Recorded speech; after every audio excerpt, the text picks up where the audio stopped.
विराज कुंडल की छवि न्यारी, कुंडल की छवि न्यारी हो तुम बिन मोरे कौन गोवर्धन गिरधारी,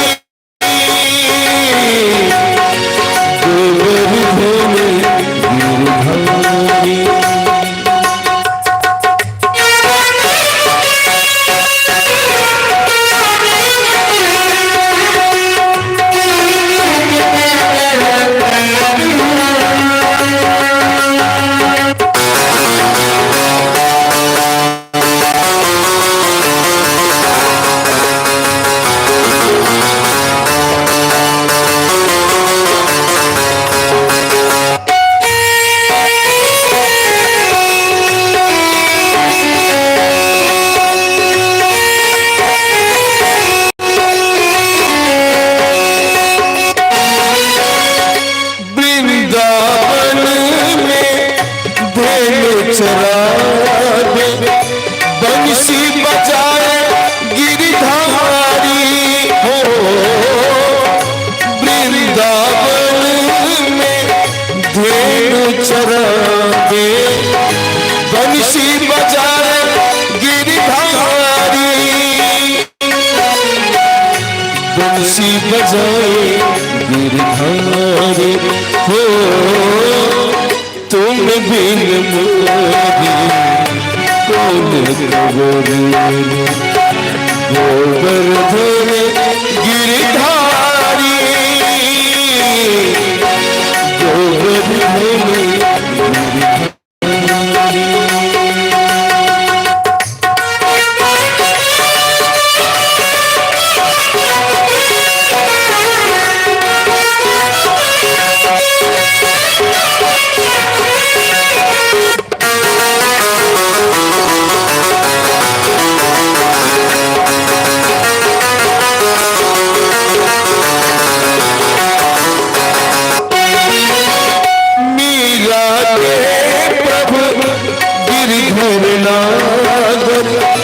चरण कमल बलिहारी हो, मीरा के प्रभु गिरिधर नागर, चरण कमल बलिहारी,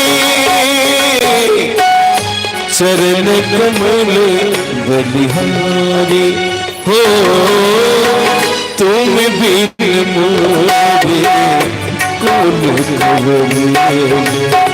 गोवर्धन गिरधारी, गोवर्धन गिरधारी। तुम बिन मोरी गोवर्धन गिरधारी गोवर्धन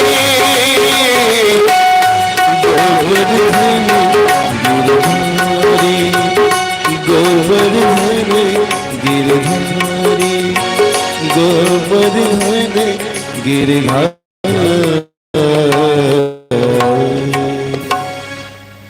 गोवर्धन गिरधारी महाराज की जय। बोलो आनंद कंद भगवान की जय।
श्री राधे श्री राधे श्री राधे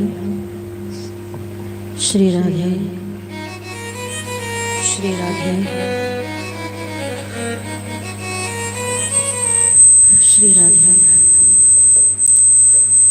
श्री राधे श्री राधे।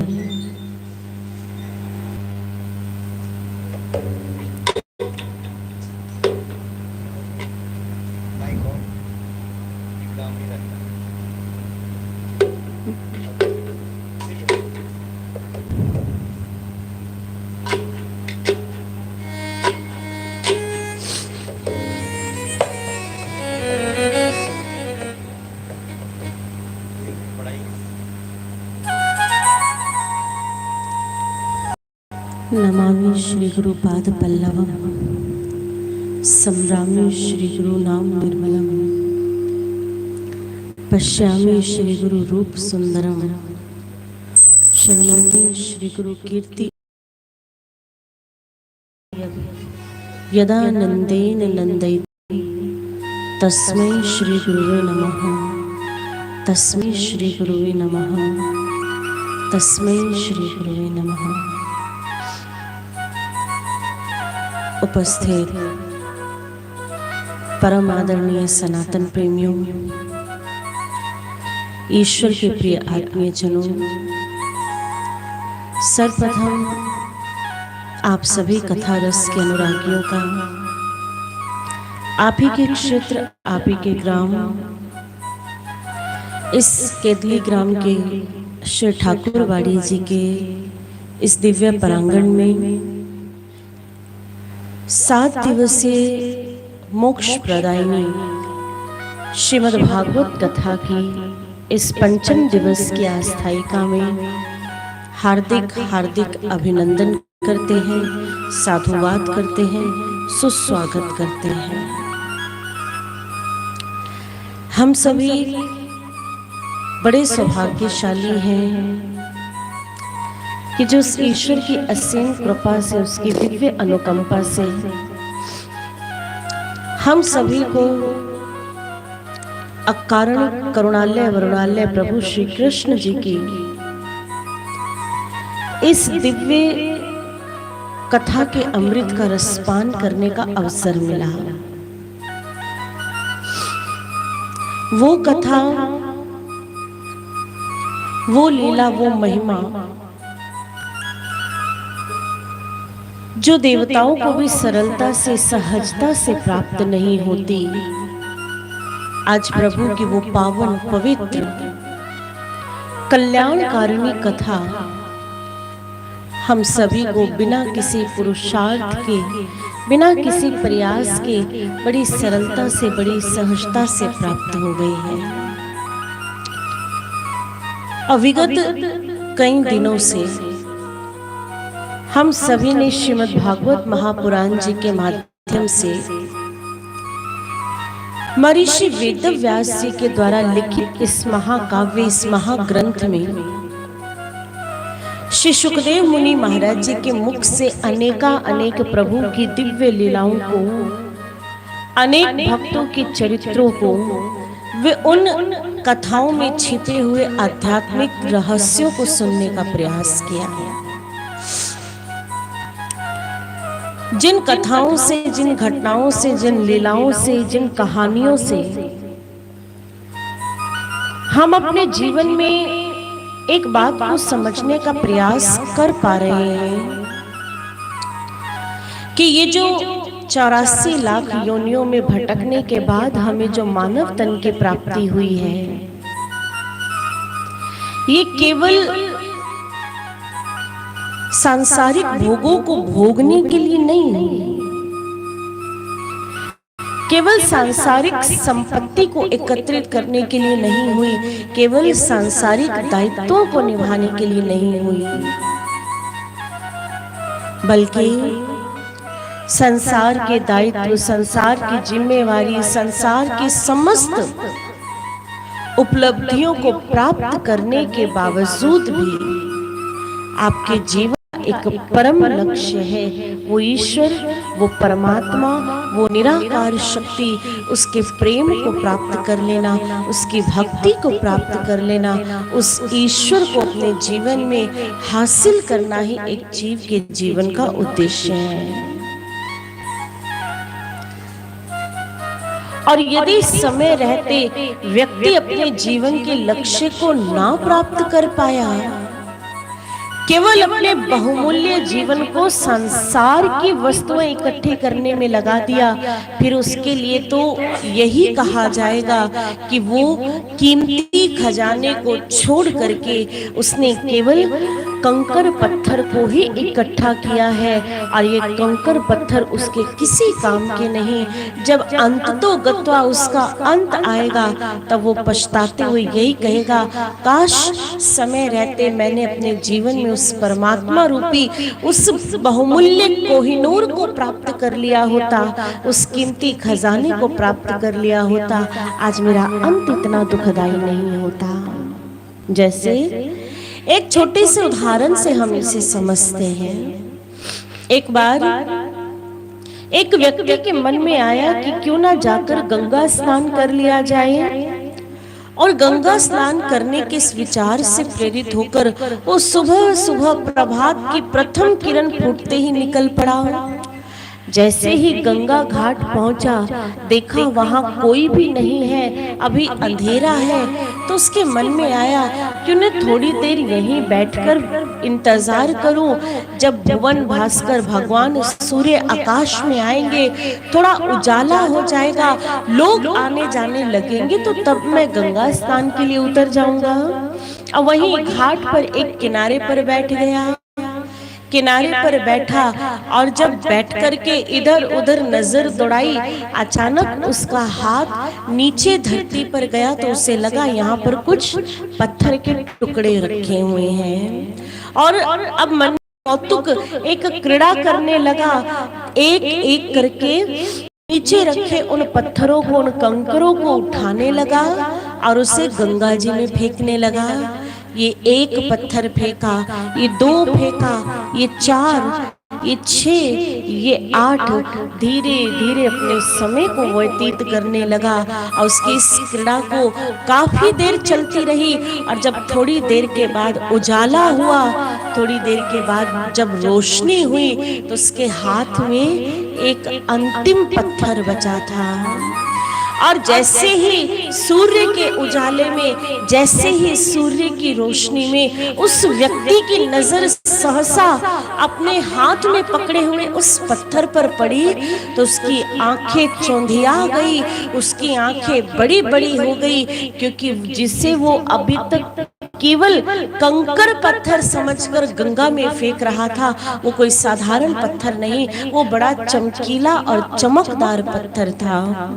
जैसे ही उसने उस पत्थर की चमक को देखा, मन में विचार आया, लगता है ये कोई बहुमूल्य वस्तु है, क्यों ना मैं जाकर जौहरी से इसकी कीमत को पूछूं। और गया सुनार के पास, जौहरी के पास, और कहा, भाई साहब जरा इस चमकीले पत्थर को देखकर बताइए तो सही, ये कोई साधारण कांच है या इसकी कोई कीमत भी है, इसका कोई मूल्य भी है। और जैसे ही उस जौहरी ने उस पत्थर को अपने हाथ में लिया और जब उसकी परख करने लगा तो उसकी भी आंखें बड़ी बड़ी फैल गई। उसने कहा, भाई ये कोई साधारण पत्थर नहीं, ये तो कोहिनूर हीरे का एक टुकड़ा है, ये तुम्हें कहाँ मिला, क्या और भी ऐसे पत्थर तुम्हारे पास हैं? व्यक्ति ने जैसे ही जौहरी के मुंह से सुना, अपने आप पर और अपने भाग्य पर रोने लगा कि जिसे मैं केवल कांच का टुकड़ा समझ रहा था, न जाने कितने ही उन हीरे के टुकड़ों को मैंने आज गंगा जी में प्रवाहित कर दिया और अंत में केवल एक छोटा सा टुकड़ा बचा। परंतु अब पछताए होत क्या, जब चिड़िया चुग गई खेत। आज वो व्यक्ति जिस परिस्थिति से गुजर रहा है, कहीं ना कहीं हम भी अपने जीवन को ऐसे ही पड़ाव पर खड़ा पाते हैं। जब हमें समय मिला, जिस समय हमें ईश्वर का संदेश मिला कि ईश्वर की भक्ति करो, परमात्मा का भजन करो, उसके भजन में अपने मन को लगाओ, परंतु उस समय संसार की माया का प्रभाव इतना अधिक हमारे जीवन पर कि हमने बचपन तो खेल कूद में बिता दिया, जवानी आई तो जवानी यूं ही मौज मस्ती में बिता दी, और जब बुढ़ापा आया, मन में जब विचार आया कि अब जाकर के भगवान का नाम भजे, अब जाकर के हाथ में माला पकड़ ले, तो अब प्रकृति ने ऐसा खेल खेला हमारे साथ, ना ही तो आंखों की वो ज्योति साथ देती है, ना ही हाथों में माला पकड़ने की क्षमता रहती है, ना ही शरीर से 2 घंटे 3 घंटे बैठा जाता है, चलने के लिए भी लाठी का सहारा लेना पड़ता है। ये हमारे जीवन की बड़ी विडंबना है कि हम अपने जीवन के अंतिम क्षणों में परमात्मा की तलाश के लिए निकलते हैं, ये हमारा दुर्भाग्य है। इसलिए संतों ने, महापुरुषों ने, महंतों ने, भक्तों ने अपने जीवन के चरित्र से हमें यही समझाने का प्रयास किया कि जाग ले हो रे मना, जाग ले हो, इस गफलत की नींद से अपने आप को जगाओ और इस प्रभु का भजन, उस प्रभु की आराधना, उसका नाम समय रहते प्रारंभ करो। यही तुम्हारे जीवन का कल्याणकारी मार्ग है, इसके अलावा कोई और नहीं। तो आइए आज और आप हम सभी भी प्रत्येक रोज की भांति अपने मन को, जो ये चंचल मन है, चारों दिशाओं में भटकता रहता है, इस भटकते हुए मन को प्रभु के श्री चरणों में एकाग्र करते हैं, उसे संकीर्तन का नाम की रस्सी से खींच करके प्रभु के चरणों में लगाते हैं। और हम सभी अपने अपने भाव आज के इस पंचम दिवस की अस्थायिका में आज के संकीर्तन के रूप में प्रारंभ करते हैं। और एक बार सभी ग्रामवासियों से निवेदन करना चाहूंगी कि कथा अपने निर्धारित समय पर प्रारंभ हो चुकी है। जहां कहीं तक भी आप सभी मेरी आवाज को सुन पा रहे हैं, कुछ समय के लिए अपने अपने घर के कामों को विराम दे, कथा पंडाल में पहुंचे। आज कथा का 5वां दिन है, केवल 2 दिन और बचे हैं। उसके बाद आपके घर, आपका गृहस्थी, आपका व्यवसाय, आपका काम, कोई आपको रोकेगा नहीं, कोई आपको काम में हस्तक्षेप नहीं करेगा, परंतु ये मौका मिला है आज को लेकर के केवल 2 दिन की बात है, इसलिए काम तो चलते रहेंगे। आप यथाशीघ्र कथा पंडाल में पहुंचे और आइए हम सभी प्रभु के पावन संकीर्तन में सम्मिलित होते हैं।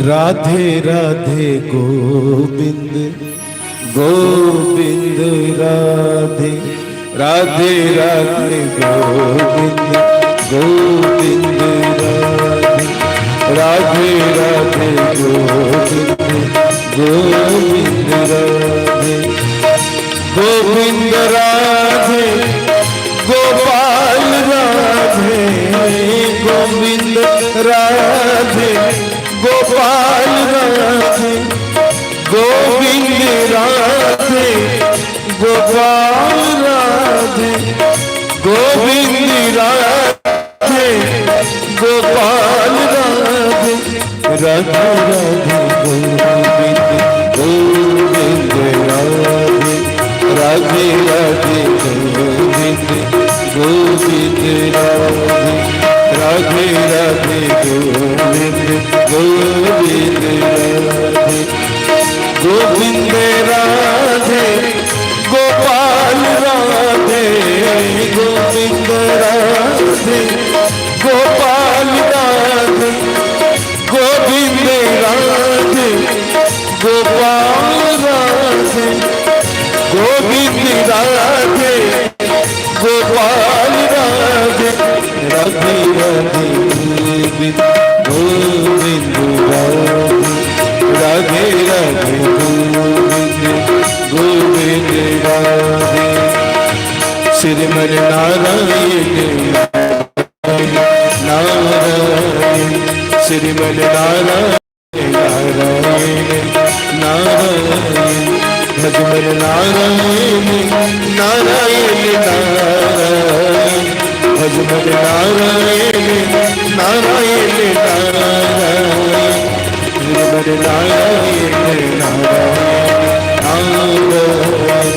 श्रीमन नारायण नारायण नारायण लक्ष्मी नारायण नारायण नारायण लक्ष्मी नारायण नारायण नारायण राम नारायण नारायण नारायण श्रीमन नारायण नारायण नारायण श्रीमन नारायण नारायण नारायण श्रीमन नारायण नारायण नारायण श्रीमन नारायण नारायण नारायण भजमन नारायण नारायण नारायण श्रीमन नारायण नारायण। बोलो आनंद कंद भगवान की, बोलो वृंदावन बिहारी लाल की। और आइए सदगुरुदेव भगवान की कृपा से, संतों के आशीर्वाद से, श्री कशोरी जी के असीम प्रेम से आज के इस पंचम दिवस के अस्थायिका में प्रवेश करते हैं। कल हम सभी ने बड़े ही उत्सव के साथ प्रभु के जन्मोत्सव को मनाया, बड़ा आनंद उठाया, बड़े हर्ष और उल्लास के साथ प्रभु के इस अवतरण दिवस को हम सभी ने कल मनाया। आदरणीय सनातन प्रेमियों, प्रभु के उत्सव की ये जो गाथा है, ये हमें कुछ ना कुछ बताकर जाती है, कुछ ना कुछ सुनाकर जाती है। कल हम सभी ने दशम स्कंद के पूर्वार्ध की इस गाथा में एक बात को जरूर गौर किया है कि जब श्री वसुदेव जी प्रभु के बाल स्वरूप को अपने मस्तक पर धारण करके जब जैसे ही अपने मस्तक पर धारण करते हैं, तो हमने चीज समाचार समाधि में बैठे हुए कैलाश पर्वत पर विराजमान हमारे आराध्य हमारे प्रभु श्री महादेव जी तक भी पहुंच गया। अब महादेव जी को जैसे ही ये सूचना मिली कि मेरे इष्ट इस धरती पर पंचभौतिक देह के रूप में अपना अवतार ले चुके हैं, प्रभु स्वरूप में प्रकट हो चुके हैं, तो आज महादेव जी के मन में भी एक इच्छा ने जन्म लिया। महादेव के मन में आया जो सभी इच्छाओं से परे है, जो सभी कामनाओं से परे हैं, जिनका वैरागी मन है, आज उस वैरागी मन में भी एक राग ने जन्म ले लिया। अहो, मैं भी अपने प्रभु के बाल स्वरूप का दर्शन करने अवश्य जाऊंगा। आज महादेव जैसे ही अपने आसन का परित्याग करते हैं और जैसे ही प्रभु का दर्शन करने के लिए जाने लगते, तभी माँ पार्वती उन्हें रोक देती, नाथ ऐसे जाइएगा। अरे प्रभु, माना आपके प्रभु त्रैलोक्य के स्वामी हैं, परंतु इस समय उन्होंने एक बालक के रूप में जन्म लिया है, और यदि नन्हे से बालक के सामने आप यूं जटा जूट बना करके, गले में सर्पों की माला धारण करके, बागंबर छाल पहनकर, हाथ में त्रिशूल लेकर जाओगे तो आपके प्रभु तो भय के मारे नेत्र मूंद लेंगे। इसलिए आप अपने रूप को बदलिए। महादेव को लगा कि देवी पार्वती बात तो सत्य कह रही है, अरे तो फिर कैसा वेश धारण करूं? महादेव की स्थिति को देखकर देवी पार्वती ने कहा, प्रभु जोगी का रूप धारण कीजिए, एक जोगी का वेश धारण। आज महादेव ने अपने त्रिशूल का परित्याग किया, डमरू को धारण किया, दूसरे हाथ में चिमटे को धारण किया, एक जोगी का रूप धारण किया, और महादेव चल पड़े हमारे गोकुल की वीथियों में अलख जगाते हुए। अलख निरंजन भिक्षाम देहि, ये अलख जगाते हुए, डमरू बजाते हुए महादेव चल रहे हैं गोकुल में। किसके लिए? आज प्रभु के बाल स्वरूप का दर्शन करने के लिए। और ये क्या, इधर महादेव जैसे ही कैलाश से निकले तो पीछे मुड़कर देखा तो नंदी, श्रृंगी, भृंगी सभी अपने पाँव में घुंघरू बांध करके महादेव के पीछे पीछे चल दिए। महादेव ने कहा, देखो भाई, मैं तो अपने प्रभु का दर्शन करने जा रहा हूँ, तुम मेरे पीछे पीछे क्यों चल दिए? नंदी ने कहा, प्रभु जहाँ हमारे भोलेनाथ वहाँ उनके गण। महादेव ने कहा, देखो चलना, लेकिन वहाँ पर कोई कौतुक नहीं करना। ये जो तुम्हें बार बार हर हर महादेव नमः शिवाय कहने की जो आदत है, मेरा जय घोष नहीं करना, नहीं तो चोरी पकड़ी जाएगी। और आज सभी गण मिलकर के भगवान महादेव के साथ, जिन्होंने एक जोगी का वेश धारण किया है, उनके साथ गोकुल की वीथियों में चल पड़े आज प्रभु का दर्शन करने के लिए। भाई महादेव जी तो कैलाश से उतर आए हैं। आप लोगों में से, केदली वालों में से कौन कौन जाना चाहता है गोकुल धाम? कौन कौन जाना चाहता है गोकुल धाम? कैसे? ऐसे थोड़ी भाई, देखो पहले भी सुना है ना, कुछ पाने के लिए कुछ खोना पड़ता है। खोना पड़ता है कि नहीं खोना? देखो महादेव ने कितना बड़ा त्याग किया, कैलाश पर्वत से उतर करके अपने भेष को बदल करके गोकुल की वीथियों में नंगे पांव चल रहे हैं। तो केदली वालों को भी भगवान का दर्शन करना है तो कुछ ना कुछ तो करना पड़ेगा। करना पड़ेगा कि नहीं करना पड़ेगा? क्या करना पड़ेगा भला? आप ही लोग बता दीजिए, तो बता दीजिए क्या करना पड़ेगा। अब कई लोग सोच रहे होंगे, पता नहीं क्या मांग लेगी दीदी, कहीं प्रॉपर्टी ना नाम लिखे हमारे। भैया, हमें आपकी प्रॉपर्टी की आवश्यकता नहीं। आप जैसे हमारे महादेव अलख जगाते हुए यशोदा मैया के द्वार पहुंचेंगे तो आपको भी महादेव की मदद करनी है, क्योंकि आपने देखा है ना माताओं का स्वभाव कैसा होता है। कोई कितना भी पुकारे, क्या माता अपने बालक का मुंह दिखाती है? भाई दिखाती है, वो भी ऐसा बालक जो अभी अभी जन्म लिया हो। हमारे घर में भी एक राधा रानी पधारी है, लेकिन आज तक मैंने उसका दर्शन नहीं किया। क्यों भाई? भय लगता है कि मैया दिखाएगी कि नहीं दिखाएगी, छोटा सा बालक है। यही भय यशोदा जी को लगा है, और महादेव जी यशोदा जी के सामने जाते हैं और यशोदा जी से प्रार्थना करते हैं। तो चलो भैया, हम भी चलते हैं, यशोदा जी से प्रार्थना करते हैं। और सभी को बड़े प्यारे मधुर स्वर में क्या कहना है, मीठी मीठी तालियों के साथ, मैया तेरे द्वारे, यशोदा तेरे द्वारे, बाला जोगी आए। मैया तेरे द्वारे, यशोदा तेरे द्वारे, बाला जोगी आए। मैया तेरे द्वारे, यशोदा तेरे द्वारे, बाला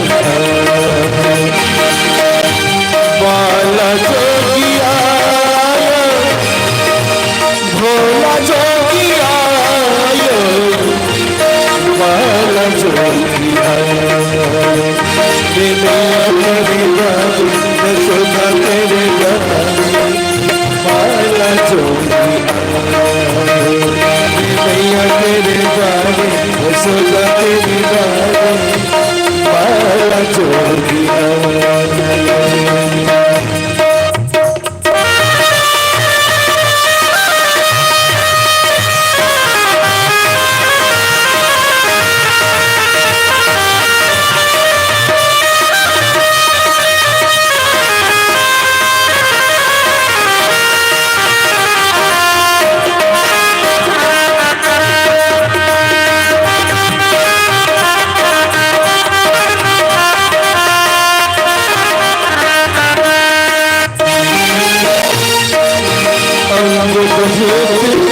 गले मुंडी माला शेष नाग लिपटाया,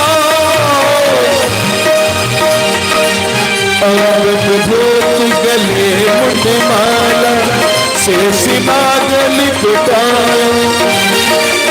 बापो तिलक भाल में चलना, बापो तिलक भाल में चलना, घर घर अलग जगह माला जोगिया। मैया तेरी द्वारे यशोदा तेरी द्वारे माला जोगिया। मैया तेरी द्वारे यशोदा तेरी द्वारे माला जोगिया।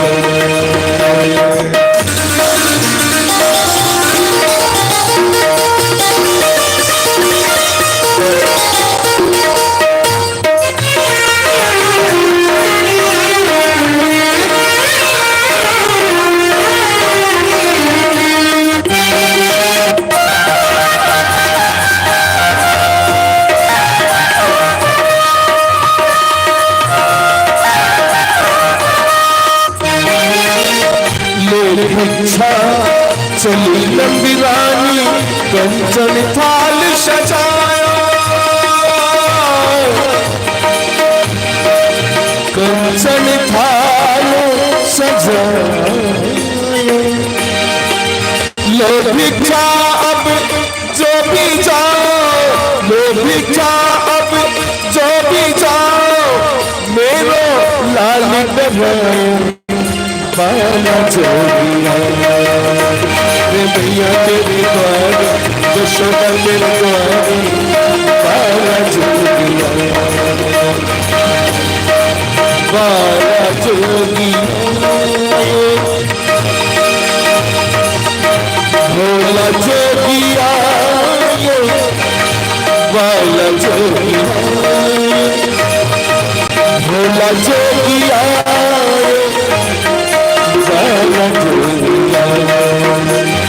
मैया तेरी द्वारे यशोदा तेरी द्वारे माला जोगिया। मैया तेरी द्वारे यशोदा तेरी द्वारे माला जोगिया। माला जोगिया, माला जोगिया। और इधर जैसे ही महादेव ने श्री यशोदा जी के द्वार पर अलग जगाना प्रारंभ किया, दासियों ने जाकर श्री यशोदा जी को सूचना दी, अरे बड़े पहुंचे हुए महात्मा जी तुम्हारे द्वार पर भिक्षा के लिए खड़े हैं। श्री यशोदा जी ने उस दासी का कहना सुन करके उसी समय दौड़ कर गई, एक कंचन थाल निकाला, उसमें हीरे मोती मणि माणिक्य अन्न धन वस्त्र इत्यादि से परिपूर्ण करके और उस दासी को देते हुए कहा कि जाओ जाकर उस जोगी को ये भिक्षा दो और कहना कि मेरे लाला को आशीर्वाद दे। और जैसे ही वो दासी भिक्षा से भरा हुआ मणि माणिक के रत्नों से भरा हुआ वो थाल लेकर जैसे ही महादेव के समक्ष पहुंची, तो भैया क्या महादेव ने भिक्षा स्वीकार कर ली होगी? बताइए, महादेव ने भिक्षा स्वीकार कर ली होगी। हमारे महादेव क्या लेने के लिए आए थे? क्या भैया? क्या किसको लेने? केदली वालों की संपत्ति लेने आए थे। तो क्या लेने आए थे? लाला का दर्शन करने आए थे। और महादेव ने जैसे देखा उसी समय महादेव ने क्रीड़ा की, अपने कमंडल को यूं हवा में उठाया और और जैसे उठा करके उसे नीचे पलटी किया तो उसमें से अनेक रत्न, मणि, माणिक्य, स्वर्ण, चांदी, हीरा सब गिरने लगे। कहने लगे, अरे माता जी, ये रतन, ये कंकर पत्थर तो तुम मुझसे जितने मर्जी ले लो, मैं ये लेने थोड़ी आया हूँ। दासी ने जैसे सुना तो कहने लगी, महात्मन फिर क्या चाहिए? अरे ले लो ले लो, यदि ये भिक्षा ग्रहण कर लोगे तो फिर कभी भीख मांगने की जरूरत नहीं पड़ेगी, सातों पुश्ते बैठकर खाएंगी। अब महादेव ने जैसे सुना कहने लगे, मैया मैं तो यहाँ यशोदा के लाल का मुख निरखने के लिए आया हूँ। जाओ, जाकर यशोदा से कहो कि अपने लाला का बस एक बार दर्शन करा दे, उसके बाद मैं यहाँ से वापस लौट जाऊंगा। बड़ी दूर से चलकर आया हूँ मैया, मैं बड़ी दूर से चलकर आया हूँ। दासी ने जैसे सुना लगी मुस्कुराने, वाह रे वाह जोगी बाबा, अरे वो नंद रानी है, नंद रानी, उसका नाम यशोदा रानी है। अरे वो हमें नहीं लाला का दर्शन करने देती तो तुम तो बहुत दूर की बात है, तुम्हें कैसे दर्शन करने देगी? जोगी ने जैसे ये सुना उसी समय वहां पर आसन लगाकर बैठ गए और कहने लगे, मैया मैं तो ये बैठा, मैं तो इतनी दूर से ये प्रण करके आया था, यदि वापिस तभी जाऊंगा जब लल्ला का मुख देख लूंगा। और ये बैठ गया समाधि में। और जान लो मैया, यदि एक बार हम समाधि में बैठ गए फिर त्रिदेवों की भी हिम्मत नहीं जो हमें समाधि से उठा ले। अब तुम जानो, तुम्हारी यशोदा रानी जाने। अब जैसे दासी ने सुना बेचारी घबरा गई, दौड़ कर गई, अरे यशोदा जी, वो बाबा जोगी भिक्षा समाधि धुनी, अरे क्या कह रही हो? पहले तनिक सांस तो ले लो। जैसे ये बात हुई, दासी ने लंबी गहरी सांस ली, फिर कहा, अरे ओ यशोदा रानी, वो कोई साधारण जोगी नहीं है, बड़े पहुंचे हुए जोगी हैं। और जानती हो, उन्होंने तो ये जो हीरे तुमने भेजे उससे भी दोगुने हीरे मेरी झोली में डाल दिए। वो ये भिक्षा लेने नहीं आए। अच्छा, तो फिर क्या चाहिए? अरे वो तो तेरे लाल का मुख देखने की जिद कर रहा है, जाकर एक बार अपने लाला का मुख दिखा दे। यशोदा महारानी ने जैसे सुना उसी समय भ्रुकुटी तन गई। क्या कहा? लाला को देखने की हट कर बैठा है। अरे तुम पागल हो गई हो? अरे मैं क्यों भला किसी भी जोगी को, किसी भी भिक्षुक को मैं अपने लाला का दर्शन थोड़ी कराऊंगी। जाकर कह दे उस बाबा से, यदि लेना हो तो ले, अन्यथा यूं ही खाली हाथ जाना पड़ेगा। जैसे दासी ने सुना यशोदा को बोला, यशोदा अरे हट मत कर, अरे वो कोई ऐसा वैसा जोगी नहीं है, अरे उसके ललाट पर इतना तेज है, उसके मुखमंडल पर इतना तेज है, इसकी वाणी में इतनी तेजस्विता है। अरे मुझे तो लगता है बहुत दूर से बड़े सिद्ध पुरुष पधारे हैं हमारे लाला का दर्शन करने, इसलिए तू ही जाकर के लाला का मुख दिखा दे।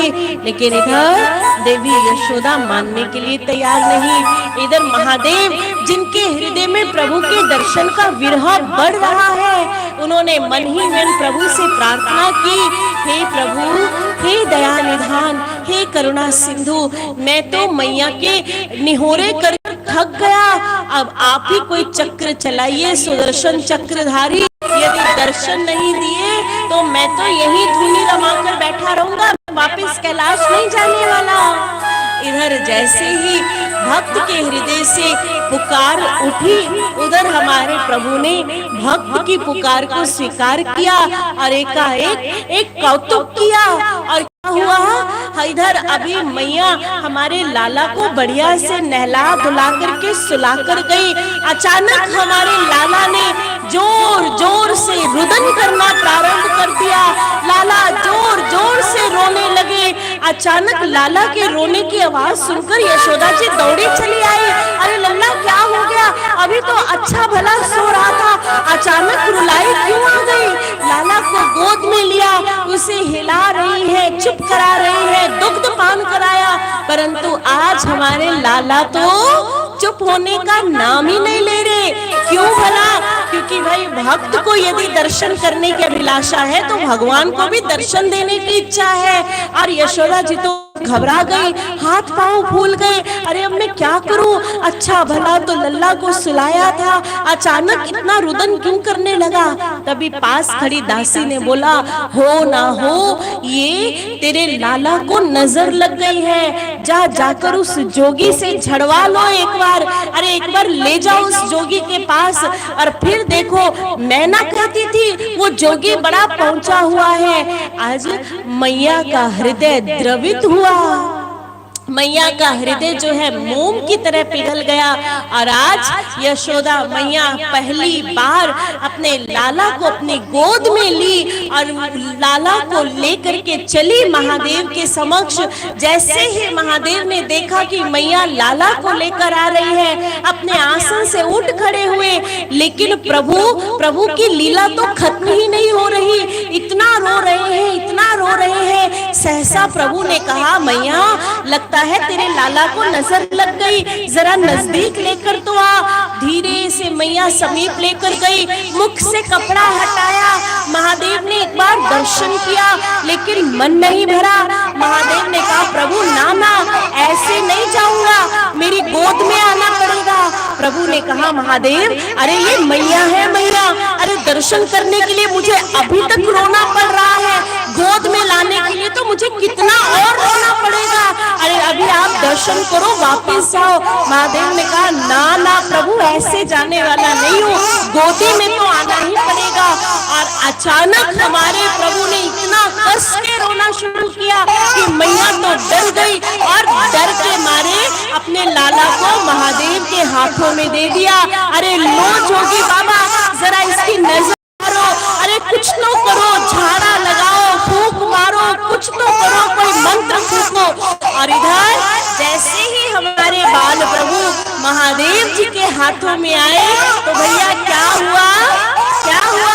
हमारे प्रभु खिलखिलाकर हंस पड़े और खिलखिलाकर के ऐसे हंसे कि मैया भी हतप्रभ रह गई। और आज हमारे प्रभु ने लाला को अपने हाथों में लेकर के, जो तीनों लोगों का स्वामी है, जो तीनों लोगों का रचयिता है, आज इस लल्ला को अपने हाथ में लेकर के महादेव अत्यंत प्रसन्न हुए।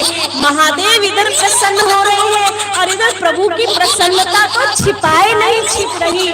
महादेव ने उसी समय प्रभु के उस सुंदर स्वरूप को अपने हृदय में धारण किया, उनके कोमल नन्हे से श्री चरणों को अपने मस्तक पर लगाया और उसके बाद आपने प्रभु की इस मनोहर छवि को अपने हृदय में बसाकर, अपनी आंखों में बसा करके आज अपने प्रभु के उस सुंदर स्वरूप को दर्शन करके, उनके स्पर्श का आनंद पा करके महादेव वापिस अपने कैलाश की ओर चले गए। और इधर मैया अपने लाला के साथ सारा दिन व्यतीत करने लगी। अब तो मानो यशोदा जी के लिए कोई दूसरा काम बचा ही नहीं, सिर्फ लाला की सेवा करना, कभी लाला को नहलाना, कभी लाला का श्रृंगार करना, कभी लाला को दुग्ध पान कराना, सदैव अपने लल्ला के पास रहती। और इधर गोकुल वालों की हालत भी किसी से छिपी नहीं थी।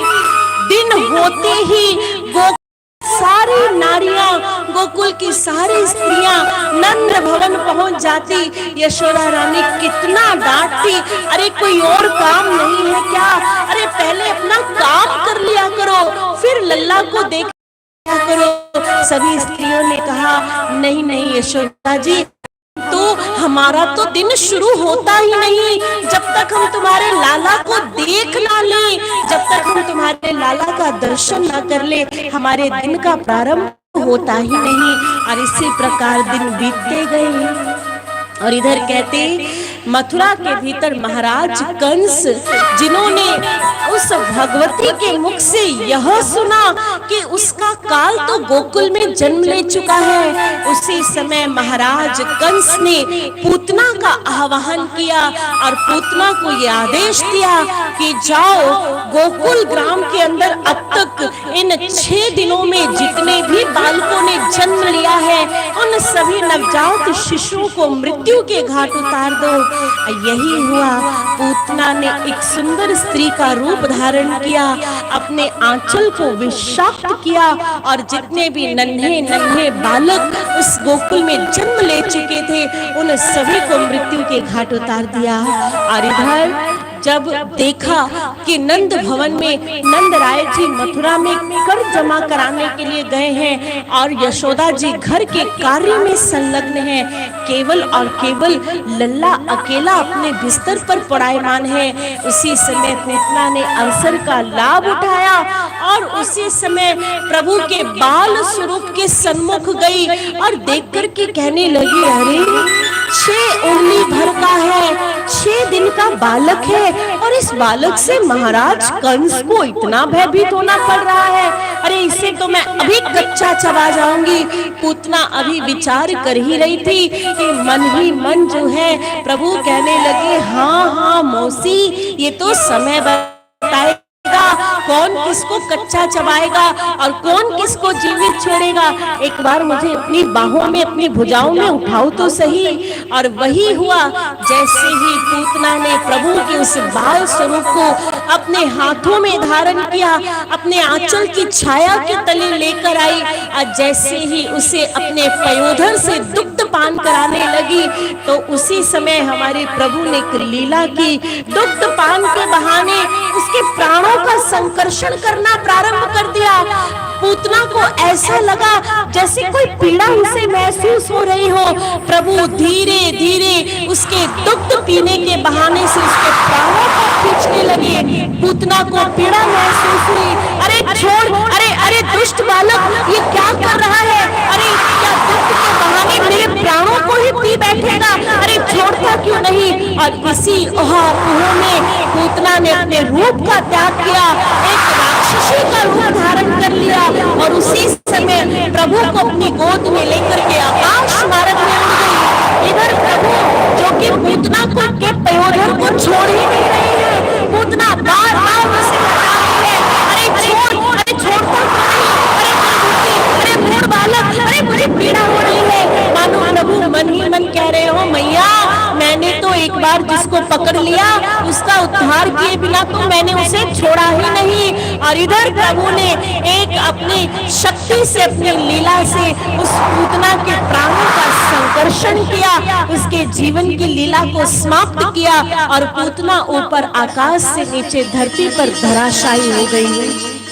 जैसे ही पूतना नीचे धरती पर गिरी, एक भयंकर गर्जना हुई। उस गर्जना के साथ सभी गोकुलवासी वहां एकत्रित हो गए और एक दूर नगर के बाहर एक वीराने और सुनसान स्थान पर उन्होंने एक राक्षसी के मृत शरीर को देखा और देखा उसके वक्ष स्थल पर हमारा लाला बड़ा ही खिलोल कर रहा है, उसके वक्ष स्थल पर बैठ करके लल्ला खेल रहा है।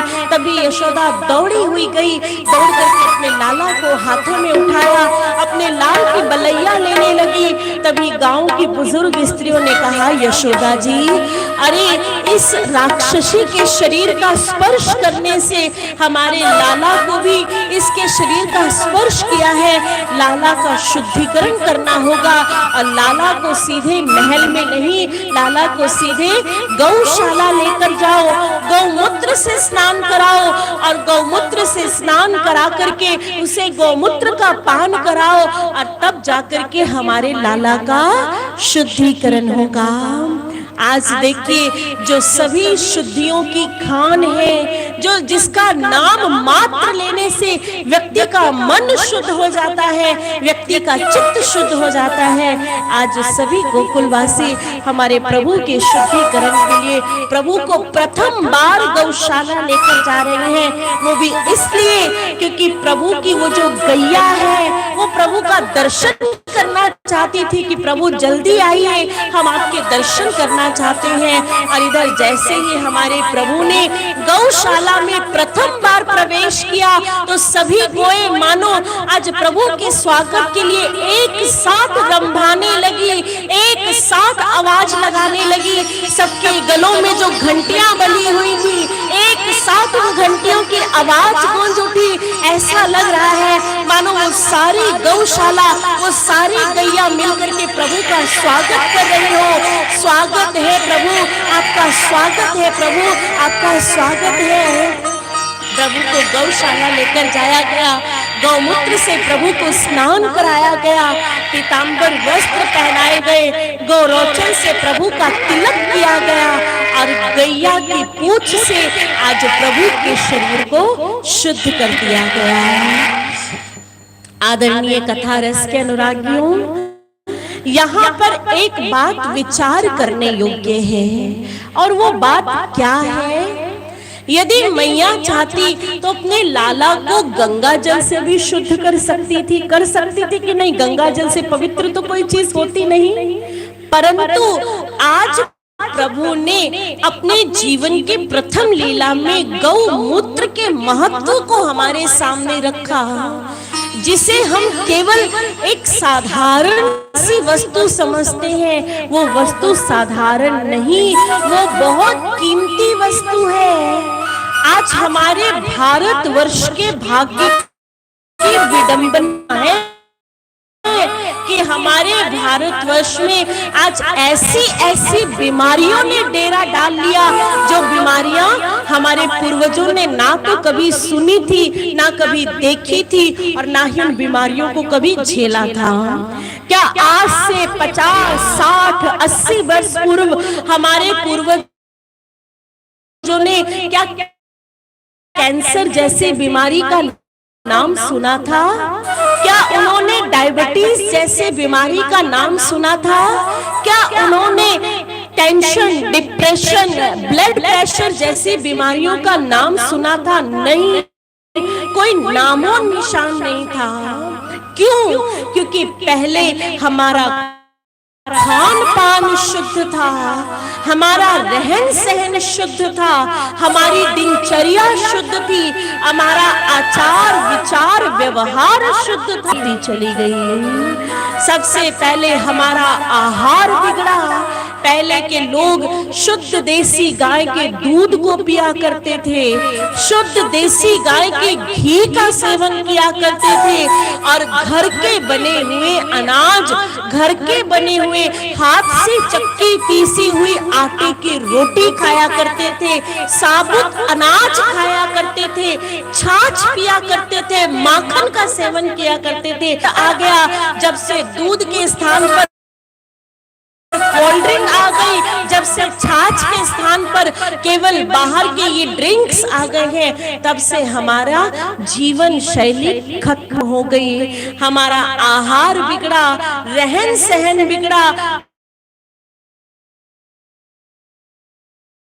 व्यवहार बिगड़ गया, चाल चलन बिगड़ गई। पहले के लोग गौमूत्र का पान किया करते थे और ये केवल इसलिए नहीं, कोई उनकी कोई रूढ़िवादिता थी, कोई उनकी छोटी सोच का परिचायक था। अमेरिका के विज्ञानों ने रिसर्च करके इस बात को प्रूव कर दिया है कि यदि व्यक्ति कैंसर जैसे हानिकारक जीवाणु को यदि खत्म करना चाहता है तो गोमूत्र को अपने जीवन का हिस्सा बना ले। यदि वो प्रतिदिन गोमूत्र का सेवन यदि करे तो उसके शरीर में जो कैंसर के कीटाणु पनपते हैं, कैंसर का कीड़ा जो घर कर लेता है, गोमूत्र के सेवन से वो कैंसर का कीड़ा कभी जन्म ही नहीं लेगा। आजकल के व्यक्ति जिन्हें आज चर्म की बीमारी है, जिन्हें कहीं दाद, खाद, खुजली, ईचिंग, ये समस्याओं से आज व्यक्ति जूझ रहे हैं, इसका एक ही कारण है, जितने खुशबूदार साबुन, जितने खुशबूदार परफ्यूम हमने लगाने शुरू कर दिए, जितने खुशबूदार शैम्पू का प्रयोग, क्रीमों का प्रयोग हमने शुरू कर दिया, उतना ही हमारे शरीर को चर्म रोग ने आकर घसीट लिया।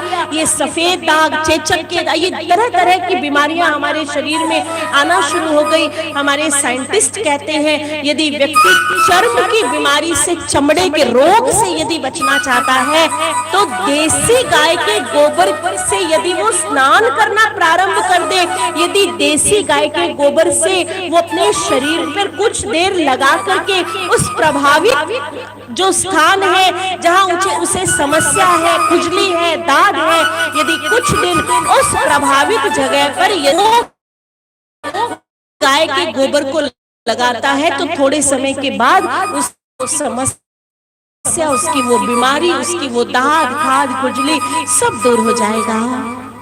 केवल इतना ही नहीं, अमेरिका के साइंटिस्ट यहाँ तक रिसर्च कर चुके हैं, आजकल लोगों को ये जो माइग्रेन का दर्द होता है, यदि इस माइग्रेन के सर दर्द से बचना चाहते हो तो देसी गाय के गोबर को और उस सुगंध को जब गहरी श्वास से कुछ देर अपने भीतर जाने दोगे तो थोड़े दिनों के प्रयोग से आपकी माइग्रेन जैसी समस्या भी दूर हो सकती है। और केवल इतना ही नहीं, मैं कहां तक गिनवाऊं, मेरे पास तो भरा पड़ा है। यदि मैं चाहूं पूरा दिन गोमूत्र और गाय के विषय में बोल सकती हूँ। आज का सबसे सरल उपाय है, पहले के लोगों का वातावरण शुद्ध था। क्यों?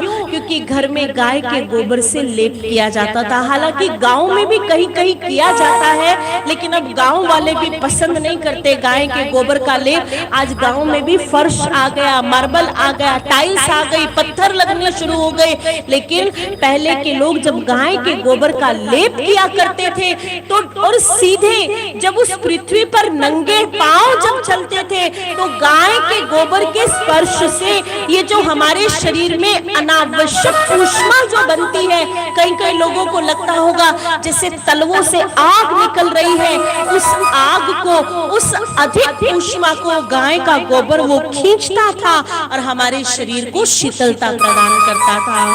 इसलिए आदरणीय कथा रस के अनुरागियों, यदि आप भी चाहते हैं अपने घर के वातावरण को शुद्ध करना, अपने घर की नकारात्मकता को दूर करना, तो मैं ज्यादा नहीं, आप महीने में केवल एक बार गाय के उपले में शुद्ध देसी घी डाल करके, उसमें कपूर डाल करके और कुछ हवन सामग्री डाल करके उसका धुआं यदि आप अपने पूरे घर में करते हैं तो आप देखोगे कुछ समय के बाद आपके घर की जो नकारात्मकता है वो खत्म हो जाएगी, आपके घर में सकारात्मक वातावरण बनेगा। आजकल बच्चे जो चिड़चिड़े हो जाते हैं, कहना नहीं मानते हैं, आजकल बच्चे जिद्दी पने पर आ गए हैं। आप एक बार ये उपाय कर कर देखिए, इसे अपने जीवन का एक अंग बना लीजिए और आप देखेंगे कि धीरे धीरे धीरे धीरे ये सारी नकारात्मकता खत्म होती चली गई। और इधर हमारे श्री वेद व्यास जी कहते कि प्रभु के इस प्रकार धीरे धीरे प्रभु का समय व्यतीत हुआ। इधर मथुरा में जब कंस ने यह देखा कि एक नन्हा सा 6 वर्ष का बालक पूतना का वध कर सकता है तो कंस तिलमिला गया, उसका भय उसके चेहरे पर प्रकट हो गया। उसने एक एक करके न जाने कितने असुरों को भेजा। इसी क्रम में उसने शकट भंजन को भेजा और जैसे ही शकट भंजन को प्रभु के वध के लिए भेजा, प्रभु ने अपने एक पद प्रहार से शकट भंजन को अपने वैकुंठ धाम पहुंचा दिया। इसी क्रम में तृणाव्रत भी आया जिसने एक झंझावात आंधी का रूप धारण किया, प्रभु को अपने साथ लेकर के उड़ गया, परंतु प्रभु ने अपने एक मुष्टिका प्रहार से तृणाव्रत का भी उद्धार कर दिया। धीरे धीरे प्रभु वृद्धि को प्राप्त होने लगे और अब हमारे प्रभु ने एक लीला करनी शुरू की। इधर मैया ने जैसे ही लाला को पोड़ाया तो अचानक क्या देखती है कि लाला जिस करवट मैया उसे लिटा कर गई थी, उस करवट से आज मैया अपने लाला को देखती है कि लाला करवट बदल चुका है। और जैसे ही लाला ने करवट बदली, मैया प्रसन्न हुई, मैया ने लाला की बलैया लेनी शुरू कर दी और घर में फिर से उत्सव होना शुरू हो गया। समय ऐसे ही बीता, प्रभु ठुमक ठुमक करके चलने लगे और प्रभु जो है हमारे धीरे धीरे जो है घुटनों के बल चलना प्रारंभ कर दिया। छोटी छोटी 2 दांतें भी हमारे प्रभु की आ गई। और इधर अचानक एक दिन जब मैया दही पिलो रही थी और बाबा चारपाई पर बैठ करके अपना बही खाता तैयार कर रहे थे, अचानक एक गोपी आई और गोपी ने कहा, ओ यशोदा कहाँ हो? अरे सुनती हो आज का न्योता तुम्हारा हमारे घर है। अच्छा काकी किस बात का न्योता है? अरे मेरे लाला का नामकरण संस्कार है, उसका नामकरण संस्कार किया जाएगा, इसलिए आज रात्रि का प्रीति भोजन जो है वो हमारे यहाँ करना। वो गोपी तो न्योता देकर चली गई। इधर यशोदा जी के मन में एक बात ने जन्म लिया।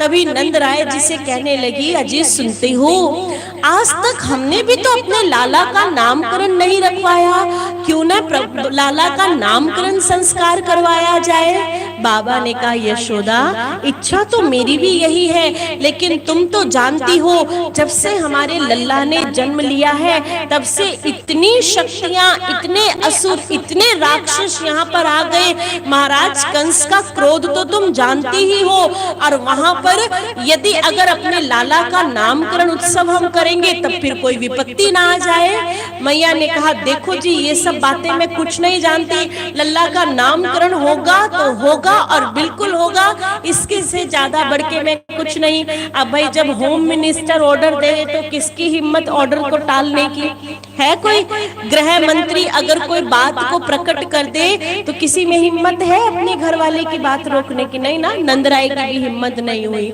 वो सीधा पहुंच गए गर्गाचार्य जी के पास और गर्गाचार्य जी को कहा, गर्गाचार्य जी गुप्त रूप से हमारे बालकों का नामकरण आप ही को करना होगा, और आज गौशाला के भीतर प्रभु के नामकरण की तैयारी की गई।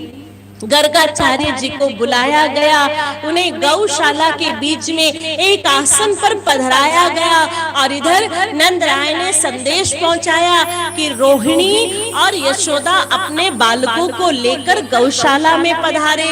अब जैसे ही दोनों बहनें जाने लगी, रास्ते में उन्होंने क्या किया, दोनों ने अपने अपने बच्चों की बदला बदली कर ली और कहने लगी, देखते हैं गर्गाचार्य जी यदि पहुंचे हुए ज्ञानी पंडित हैं तो देखते हैं हमारे बालकों को पहचानेंगे कि नहीं पहचानेंगे।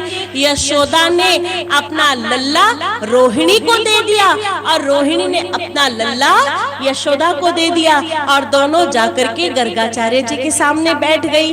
गर्गाचार्य जी तो अंतर्यामी थे, उन्होंने जैसे ही देखा मन ही मन मुस्कुराने लगे, वाह प्रभु आज हमसे ही लीला खेल रहे हो। उसी समय अपने नेत्रों को मूंद करके अपना पंचांग निकाल करके गर्गाचार्य जी ने जैसे ही देखा, उसी समय श्री यशोदा जी को संबोधित करते हुए कहा, श्री यशोदा जी आपकी गोद में रोहिणी का ये जो पुत्र है इसका संकर्षण विधि के माध्यम से आना हुआ है, इसलिए इसका एक नाम संकर्षण भी रखा जाएगा, और ये लोगों के मनोरंजन में भी बहुत बड़ा सहयोग करता है, इसलिए उस मनोरंजन के कारण इसका नाम जो है राम रखा जाएगा। और यहाँ नहीं, इसकी भुजाओं में अपार बल है और उसके इसी बल के कारण इसका एक नाम बलभद्र भी होगा। इसलिए यशोदा जी आपकी गोद में जो रोहिणी का पुत्र है उसका नाम मैं बलभद्र रखता हूँ, आप उसे बलराम कह करके पुकारेंगी। यशोदा जी ने जैसे सुना तो मानो नेत्र नीचे हो गए, जैसे चोरी पकड़े जाने पर व्यक्ति आंख नहीं चुराता है, यशोदा जी वैसे आंख चुराने लगी गर्गाचार्य जी से। और इधर जो रोहिणी जी के गोद में श्री यशोदा जी का पुत्र था उसे संबोधित करते हुए श्री गर्गाचार्य जी ने कहा, रोहिणी जी ये जो नंद राय जी का पुत्र आपकी गोद में है यूं तो इसके असंख्य नाम हुए हैं, किसी ने राम कहा, किसी ने माधव कहा, किसी ने कुछ कहा, किसी ने कुछ कहा, परंतु इस युग में ये अपने श्याम रूप से विख्यात है। इसके रूप में ऐसा आकर्षण है, ऐसा आकर्षण है कि सबको अपनी ओर आकर्षित कर लेता है, और इसके इसी आकर्षण के कारण इसका नाम कृष्ण रखा जाएगा। सभी इसे कृष्ण कहकर पुकारेंगे। आज जैसे ही यशोदा जी ने, नंद बाबा ने अपने पुत्र पवित्र का नाम सुना, मानो ये कृष्ण नाम एक मिश्री की तरह उनके कानों में घुल गया, नेत्र मूंद गए और मानो किसी दिव्य लोक में आज नंद राय जी को ऐसा लग रहा है जैसे उनके चारों ओर कृष्ण नाम का एक औरा खिंच गया हो, चारों ओर केवल एक ही ध्वनि सुनाई पड़ रही हो, और वो क्या, केवल कृष्ण कृष्ण कृष्ण। और आज नंद राय जी की इस मनोदशा का वर्णन करते हुए एक भक्त बड़े सुंदर भावों को एक भजन के माध्यम से प्रस्तुत करता है। और आइए आज हम सभी भी जो इस सृष्टि का आधार है, जो इस सृष्टि के कण कण में विद्यमान है, उस नाम को अपने हृदय में स्मरण करते हैं, उस नाम को अपनी रसना से पवित्र करते हैं, अपनी रसना को पवित्र करते हैं। और आइए भजन का आनंद लेते हैं। जग में सुंदर है दोना, चाहे कृष्ण कहो या राम। जग में सुंदर है दोना दोना, चाहे कृष्ण कहो या राम। बोलो राम राम राम, बोलो श्याम श्याम श्याम। बोलो राम राम राम, बोलो श्याम श्याम श्याम। जग में सुंदर है दोना, चाहे कृष्ण कहो या राम। बोलो राम राम राम, बोलो श्याम श्याम श्याम। बोलो राम राम राम, बोलो श्याम श्याम श्याम।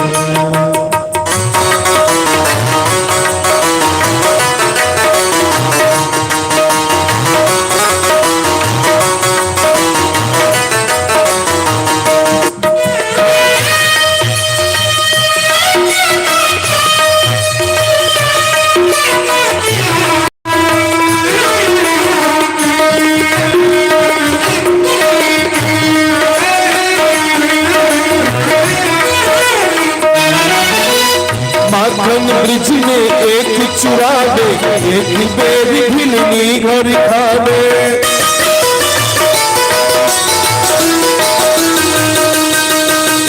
माखन ब्रिज में एक चुरावे, एक बेरी भिलनी घर खावे।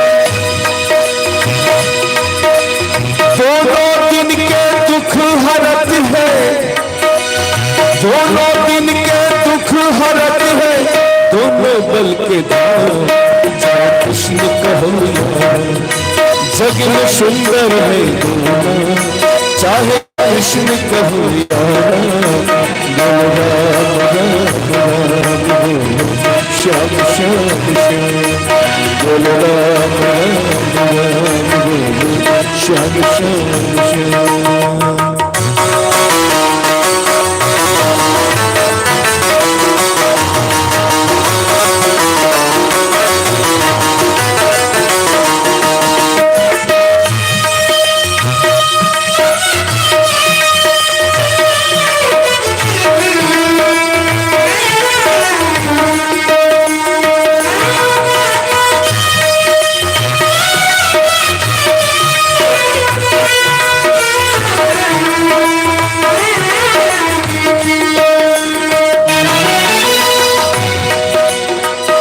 कंस पापी के मारे, एक दुष्ट रावण संहारे।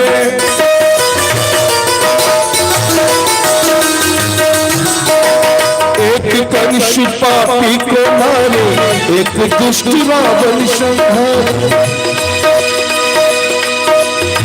दोनों प्रेम भाव से भरे अनोखे, प्रेम भाव से भरे अनोखे, दोनों के हैं चाहे कृष्ण कहो या। जग में सुंदर है दोना, चाहे कृष्ण कहो या। बोलो राम राम राम, बोलो श्याम श्याम श्याम। बोलो राम राम राम, बोलो श्याम श्याम श्याम।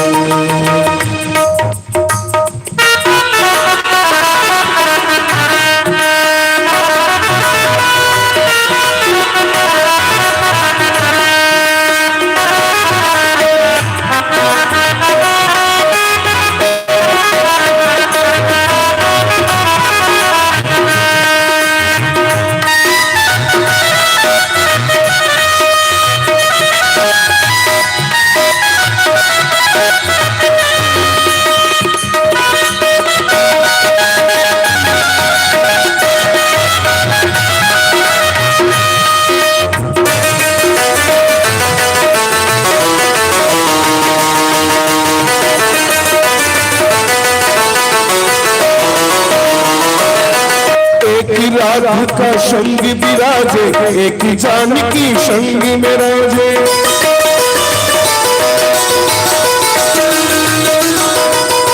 एक राधिका संग विराजे, एक जानकी संग में राजे। चाहे सीताराम कहो या, चाहे सीताराम कहो या, बोलो राधे श्याम जय कृष्ण कहो या। सभी लोग अपने हाथ को उठा करके ताली बजाते हुए क्या कहना है? बोलो राम राम राम, बोलो श्याम श्याम श्याम, बोलो राम राम राम, बोलो श्याम श्याम श्याम। जग में सुंदर है बोलो, चाहे कृष्ण कहो या राम, बोलो राम राम राम, बोलो श्याम श्याम श्याम, बोलो राम राम राम, बोलो श्याम श्याम श्याम, बोलो राम राम राम, बोलो श्याम श्याम श्याम, बोलो राम राम राम, बोलो श्याम श्याम श्याम, बोलो राम।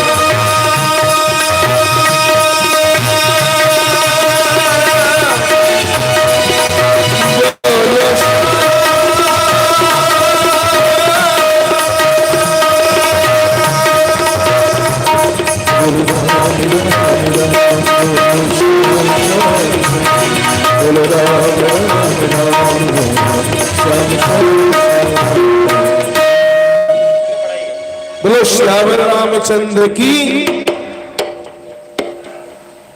और इस प्रकार श्री राम जब दोनों बालकों का नामकरण संस्कार हुआ और वापस जब यशोदा जी और रोहिणी जी वापस अपने महल आने लगी, तो अचानक यशोदा जी ने कहा, बहन रोहिणी, अरे गर्गाचार्य जी ने तो यूं गोल गोल घुमा करके हमारे लाला का नाम बताया। अरे मुझे तो लेने में बड़ी कठिनाई होती है। आकर्षण, संकर्षण, आकर्षित कृष्ण, अरे मुझसे तो इतना बड़ा नाम लिया ही नहीं जाएगा। अरे मुझे तो इतना पता है कि क से मेरे लाला का नाम निकला है, और मैं अपने लाला को तो कन्नुआ कहकर पुकारूंगी, कन्नू कहूंगी। अब जैसे ही इधर यशोदा जी ने अपने लाला का नाम रख दिया कि कन्नू कहकर पुकारेगी, उधर रोहिणी जी भी बोली, हाँ बहन बात तो एकदम। अरे मेरे लाला के बारे में भी पता नहीं गर्गाचार्य जी ने इतनी बड़ी बड़ी बात कह दी। अरे ये बल है, वो बल है, ऐसा है, वैसा है। इसलिए मैं भी अपने लाला को तू कल्लू कहेगी तो मैं बल्लू कह दूंगी। और आज दोनों माताओं ने अपने अपने लाला का शॉर्ट फॉर्म में नाम रख दिया, एकदम सा नाम है ना। हम लोग भी यही काम करते हैं ना भाई। हम लोग भी आजकल शॉर्टकट में बिलीव करते हैं कि नहीं? शॉर्टकट में बिलीव। अब अगर माता बहनें अपने लाला को अपने नाम से नहीं बुलाएंगी, अरे वो चिंटू, पिंटू, पिंटू, पता नहीं कैसे कैसे नाम रख देंगी। इसलिए आज यशोदा जी ने भी कहा कि इतना बड़ा नाम कौन लेगा भाई। इसलिए यशोदा जी अपने लाला को क्या कहने लगी? क्या कहने लगी? क्या कहने लगी यशोदा जी अपने लल्ला को? लो जी, जय सिया राम जी। सुन भी रहे हैं कि बस ऐसे बैठे हुए हैं। क्या बोला यशोदा जी ने अपने लल्ला को? क्या कहा? कन्नू। और रोहिणी जी ने क्या बोला? बल्लू। क्या बात है, एक माता बड़े ध्यान से सुन रही है। अब इधर सभी अपनी अपने दोनों बालकों को लेकर के भवन में अपना अपना कार्य करने लगी, और इधर प्रभु भी हमारे बड़े चंचल होते गए। इधर गोपिकाएं भी हमारे प्रभु का दर्शन करने के लिए नित्य प्रति आती, नित्य प्रति यशोदा जी उन्हें डांटती। अब सभी गोपियों ने मिल करके एक उपाय सोचा। अरे ऐसे तो यशोदा मानेगी नहीं। यशोदा यशोदा जी की एक कमजोरी है, और क्या, अगर उसके लाला के बारे में उसने किसी ने कुछ कह दिया तो यशोदा जी हर वो बात मानेगी जो उसके लाला के स्वास्थ्य के लिए बहुत अच्छी होगी। और इधर सारी गोपिकाएं मिलकर यशोदा जी के पास गई और यशोदा जी को कहने लगी, यशोदा, अरे अरे तू अपने लाला को हमेशा अपने घर में रखती है, कभी उसे आंगन से बाहर नहीं निकालती। अरे सूर्य देव का दर्शन तो कराया कर। अरे जानती हो, यदि बालक सूरज का दर्शन ना करे, मिट्टी में ना खेले, हाथ पांव ना चलाए तो बालक कमजोर हो जाता है, उसे पीलिया रोग धर लेगा। और इधर जैसे ही यशोदा जी ने ये सुना तो धक से छाती पकड़कर कहने लगी, अरे अरे तो क्या करूं, अरे क्या करूं, क्या तनिक अपने लाला को आंगन से बाहर निकालो, आंगन से बाहर निकालोगी तभी तो कुछ समझ में आएगा। इधर गोपियों ने जैसे कहा, हमारे प्रभु मुस्कुरा दिए, धन्य हो गोपिकाओं, अरे मैं भी माँ की गोद से बाबा की गोद, बाबा की गोद से मैया की गोद आकर के मैं भी थक गया हूँ। अच्छा है अब लाइफ में थोड़ा सा ट्विस्ट तो आए, है ना। हमारे कन्हैया भी यही सोच रहे। और आज यशोदा जी ने क्या किया, इसका एक उपाय निकाल लिया। और उपाय क्या निकाला, नंद बाबा के पास जाकर कहने लगी, ये चीज सुनते हैं, हमारा लाला अब धीरे धीरे बड़ा हो रहा है, अब मैं सारा दिन लाला के पास नहीं रह सकती, आप एक काम कीजिए मेरे लिए और मेरे लल्ले जी को भी ये विचार करके आज हमारे प्रभु दौड़ी हुई आंगन में आई, कोई उस पर पुष्प बांधने लगी, कोई बंदर बांधने लगी, कोई घंटियां लगाने लगी, कोई उस पर झुनझुने लगाने लगी, किसी ने तो कांच के टुकड़े लगा दिए कि लल्ला अपना प्रतिबिंब देखेगा तो खुश हो जाएगा। और आज उस झूले को इतना सुंदर सजा करके आज आंगन में उस झूले को स्थापित किया गया।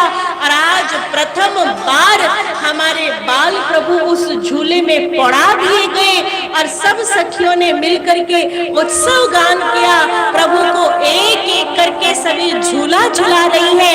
एक सखी ढोलक ले आई, एक चिमटा ले आई, एक अपनी करताल की ध्वनि से आज प्रभु के झूलन उत्सव को कैसे मना रही हैं। आइए एक छोटी सी झलक हम सब भी उसकी देखते हैं। भाई कौन कौन प्रभु को झूला झुलाना चाहता है, कौन कौन झूला झुलाना चाहता है, जरा हाथ खड़ा कर लीजिए। सब झूला झुलाना चाहते हैं, है ना। मेहनत किसी को नहीं करनी, बस बैठे बैठे आनंद लेना है। कम से कम तालियों का सहयोग तो पूरा दीजिए। और आइए चलते हैं प्रभु के झूलन उत्सव की ओर कि कैसे सब सखियां मिलकर के अपने नन्हे से प्रभु को झूला झुला रही हैं। झूलन में आज सज धज के, झूलन में आज सज धज के मेरे सरकार बैठे हैं। झूलन में आज सज धज के, झूलन में आज सज धज के झूलन सरकार बैठे, झूलन सरकार झूलन आज सज धज के जुगल सरकार बैठे, जुगल सरकार बैठे। अले मन मोहनी मानू, अले मन मोहनी मानू, सुछले श्रृंगार बैठे। झूले आज सज धज के जुगल सरकार बैठे।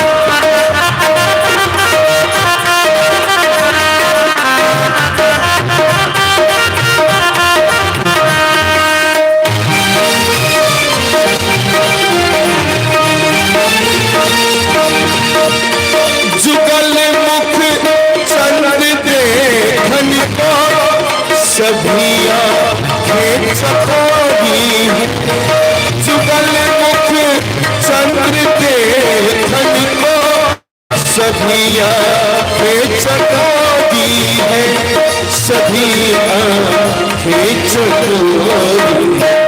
परस्पर में प्रिया प्रियतम, परस्पर में प्रिया प्रियतम बने सुलन दे आज सज भज के जुगल सरदार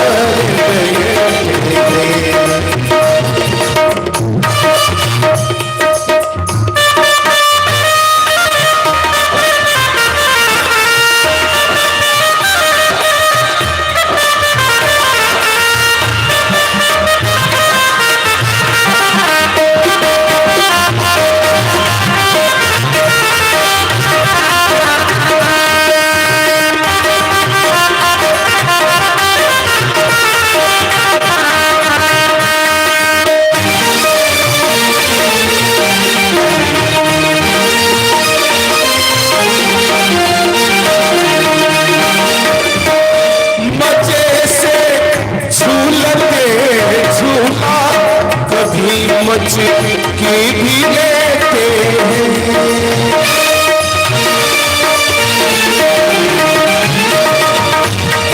मजे से झूलते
की भी लेते हैं, कभी मछली भी लेते हैं। रसीली मैथिली संग में, रसीली मैथिली संग में रस के सरदार आज सज भज के जुगल सरदार जुगल में आज सज भज के जुगल सरदार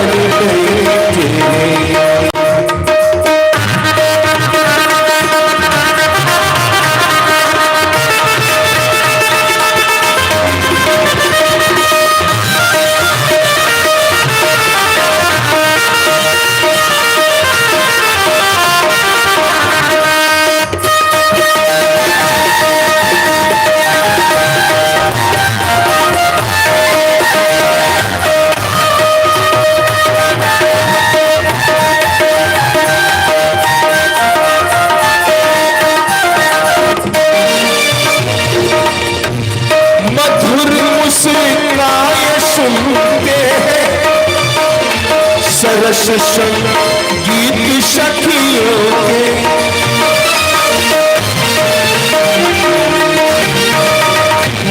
मधुर मुस्कान सुनते हैं। सरस संगीत सखियों के, सरस संगीत सखियों के। सरकार क्या कर रहे हैं? ये सखियां सारी जो झूला गा रही है बड़े मजे से सुनते हैं और क्या करते हैं? गुनों पर दाद देते हैं, गुनों पर दाद देते हैं मेरे दिलदार बैठे झुलक में आज सच धज के जुगल सरदार बैठे हैं झुलक में आज सच धज के जुगल सरदार बैठे हैं झुलक में आज सच धज के जुगल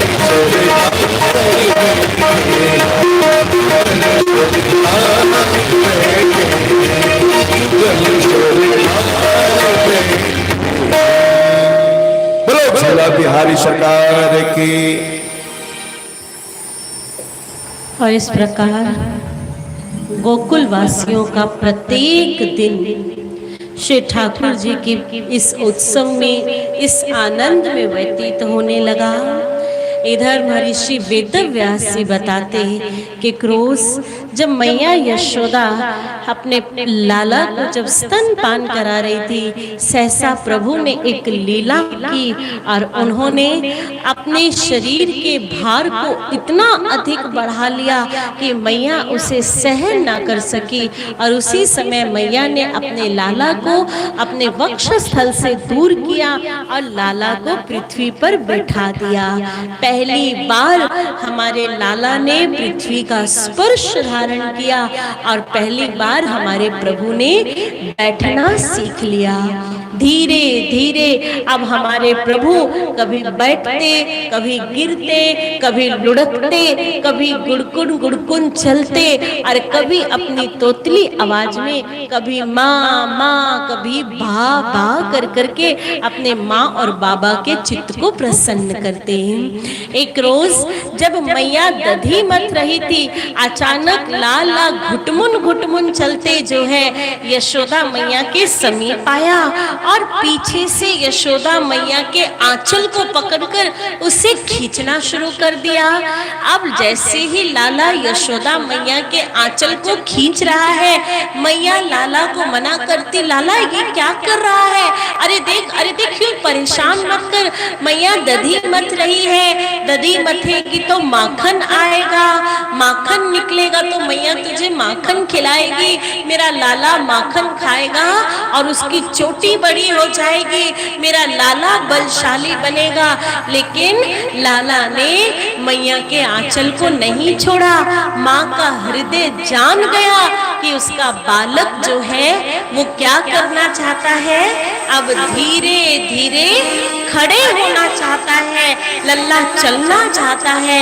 माँ समझ गई, उसी समय दही मथना छोड़ करके लाला को बीच आंगन में लेकर आई और कहने लगी, मेरा लल्ला चलना चाहता है, मेरा लाला चलना सीखेगा और आज जो पूरे संसार को चलाता है, आज उस त्रैलोक्य के स्वामी को यशोदा जी अपने हाथों से चलना सिखा रही है। लाला को खड़ा किया और लाला के हाथों को अपने हाथों में थामा और कहा, लल्ला ये देख, पहले धीरे से एक पग उठा, उसे बिठा और फिर दोबारा दूसरा पग उठा और यूं कर करके हमारी मैया जो है अपने लाला को चलना सिखा रही है। और इधर हमारे बाल प्रभु जैसे ही खड़े हुए, माँ के हाथों का संबल लिया और एक पग जैसे ही उठाया, उठाकर उसे वापस धरती पर रखा तो पाँव में जो पैजनियां बंधी हुई थी उसकी आवाज आई और झट से आवाज को सुना और पैजनियां क्या बोलती है, छन। जैसे ही वो पाजेब की आवाज सुनी, लाला खिलखिला गए और मानो लाला का तो एक खिलौना मिल गया। फिर से दूसरा पाँव उठाया, दूसरी पैजनियां बोली छन, फिर एक पाँव उठाया, फिर पैजनियां बोली छन और छन छन छन करते हुए हमारे लाला आगे बढ़ रहे हैं। अब मैया ने जब ये देख लिया कि लाला शरीर का संतुलन बनाना सीख गया, उसी समय धीरे धीरे मैया ने लाला के हाथ को छोड़ा और दूर जाकर खड़ी हो गई और अपने लाला को पुकारने लगी, आजा मेरा लल्ला, आजा मेरा कन्नू देख जल्दी जल्दी दौड़ कर आ, मैया तुझे माखन देगी। और कन्हैया दौड़ कर छन छन छन छन छन छन छन छन करते हुए ये पहुंच गए मैया की गोद में। मैया ने लाला को उठाया, अपना स्नेह लुटाया। और इधर नंद बाबा जो चारपाई पर बैठे हुए थे, नंद बाबा को ये देखकर बड़ी ईर्ष्या होने लगी। अब नंद बाबा ने क्या किया, नंद बाबा ने भी अपने लल्ला को बुलाना शुरू किया। और बाबा कह रहे, अरे कन्हैया, अरे कन्नू, क्या केवल अपनी मैया को ही प्रेम करेगा? देख जल्दी से दौड़कर मेरे पास आ जा। यदि मेरे पास आएगा, बाबा तुझे अपने कांधों पर बिठाएंगे और देख कांधों पर बिठाकर तुझे गोकुल की बीथियों में घुमाएंगे। तो भैया प्रस्ताव तो बड़ा अच्छा था। लाला झट से मैया एक गोपी के घर में गए। उस समय वो दधी मच रही थी और पीछे से गलवैया डालकर कहने लगा, भाभी भाभी मेरी प्यारी भाभी। अब जैसे ही सखी ने देखा, अरे कन्हैया, अरे क्या चाहिए? आज बड़ा लाड लड़ा रहे हो भाभी। वो मुझे ना आपसे थोड़ा सा माखन चाहिए। अच्छा, तो ये लाड इसीलिए लड़ाया जा रहा था, कन्हैया को माखन चाहिए। अरे वाह लाला, सारा दिन मेहनत करें हम, सुबह अपनी नींद खराब करके गैया को चारा खिलाए हम, गैया का दूध धोए हम, दधी मथे हम, और माखन तू आकर ले जाए। नहीं नहीं, अरे भाभी थोड़ा सा दे दो मुझे अपने मित्रों के लिए। अरे वाह वाह वाह, अपने लिए मांगता तो मैं कुछ सोचती भी, अपने मित्रों के लिए बड़ा आया हितैषी। अच्छा चल, मैं तुझे माखन देने के लिए तैयार हूँ, लेकिन तुझे मेरा एक काम करना पड़ेगा। काम? हाँ ठीक है, चलो काम किए देता हूँ। और काम क्या करना पड़ेगा? वो देखो, वो दूर एक पाट रखा हुआ है, उस पाट को उठाकर मेरे पास रख दो तो मैं तुम्हें माखन दे दूंगी। कन्हैया ने कहा, बस इतना सा काम? हाँ हाँ बस इतना सा काम, उसके बाद तो माखन मिलेगा ना? बिल्कुल मिलेगा माखन। अब कन्हैया दौड़ कर गए और जैसे ही उस पाट को उठाने लगे तो भैया ये क्या, कमर टेढ़ी हो गई। पाट तो बहुत भारी था। अरे सखी बहुत भारी है, नहीं उठाया जा रहा। अरे माखन लेना है कि नहीं? देखो ये ताजा ताजा माखन का लोना है, खिलाऊंगी। अब बेचारा मूछ का सवाल था।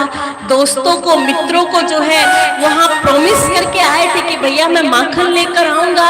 अब अपनी मूछ बचाने के लिए काम तो करना ही पड़ेगा, करना पड़ेगा कि नहीं? अब जैसे के दोनों भुजाओं से उस पाट को उठाया और जैसे उठा करके धीरे से जैसे चलने लगे तो ये क्या, ये तो कमर में से धोती नीचे नहीं खिसक गई। अब एक हाथ से पाट को पकड़ा, दूसरे हाथ से अपनी धोती को पकड़ा और ठुमक ठुमक कर चल दिए गोपी के पास और नीचे रखकर कहने लगे, लो गोपी अब तो माखन दे दो। अरे वाह, इतनी सरलता से तुम्हें माखन मिल जाएगा? ना भैया ना, अरे तू बड़ा नाच नचाता है हमें। आज ऊंट पहाड़ के नीचे आया है, तभी वो गोपी खड़ी हुई अपने घर से बाहर निकली और सभी सखियों को आवाज दी, अरे ओ चित्रा, अरे ओ कौशल्या, अरे ओ कृष्णा, अरे जल्दी आओ। अरे आज तो देखो सबसे बड़ा मोहरा हाथ लगा है, ये जो सारे गांव को अपनी उंगलियों पे नचाता है, आज हम सभी मिलकर इसे नचाएंगे। और आज सारी गोपियां आज कृष्ण कन्हैया को घेर कर बैठ गई और कहने लगी, वाह कन्हैया, सबको अपनी उंगलियों पर नचाता है, आज हम तुझे नचाएंगे।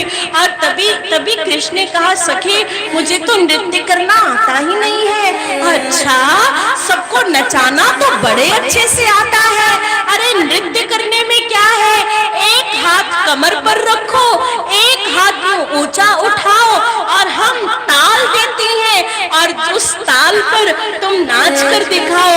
और आज वो सभी सखियां जो पूरी सृष्टि को अपने इशारे पर नचाता है, आज वो सभी गोपियां मिलकर के हमारे ठाकुर जी को कैसे नचा रही हैं। आइए एक झलक उसकी देखते हैं। शेष गणेश महेश दिनेश सुर से हो जाहे निरंतर गावे। शेष गणेश महेश दिनेश सुर से हो जाहे निरंतर गावे। जाहि अनादि अनंत अखंड अछेद अभेद सुभेद बतावे। जाहि अनादि अनंत अखंड अछेद अभेद सुभेद बतावे। शेष गणेश महेश दिनेश सुर से हो जाहि निरंतर गावे। नारद से सुख व्यास रहे पक्षी आगे तो पूरी पार बतावे। नारद से सुख व्यास रहे पक्षी हारे तो पूरी पार बतावे। चाहे छवरिया छछिया बलि छाछ नाच नचावे। चाहे छवरिया छछिया बलि छाछ नाच नचावे। चाहे की छवरिया छछिया बलि छाछ पे नाच नचावे। और इस प्रकार गोपियों को सुख देने के पश्चात, आनंद देने के पश्चात माखन लेकर के हमारे प्रभु पहुंच गए अपनी मित्र मंडली के पास। और जैसे ही सभी को माखन पवाया, सभी बड़े आश्चर्य से कृष्ण से पूछने लगे, अरे कन्हैया, गोपियों ने तुझे माखन दे दिया? अरे कैसे दिया? अरे वो तो किसी को एक भूरा भी माखन नहीं देती। तभी कन्हैया ने अपने कांधों को चौड़ा करते हुए कहा, अरे क्यों नहीं देती? मैंने जाकर एक बार कहा, अरे सखी माखन देती हो कि नहीं देती? और झट से सखी गई और माखन लेकर के दौड़ करके मेरे पास आ गई। तभी श्री दामा ने कहा, वाह कन्हैया, अरे बड़ी सरलता से तू हमारे लिए माखन ले आया। तभी बेचारे कन्हैया जी धीरे से बोले, अपना पसीना टपकाते हुए, तुम्हें क्या पता कितनी दिन रात कितनी मेहनत करनी पड़ी है इस माखन को लाने के लिए, तो मैं ही जानता हूँ।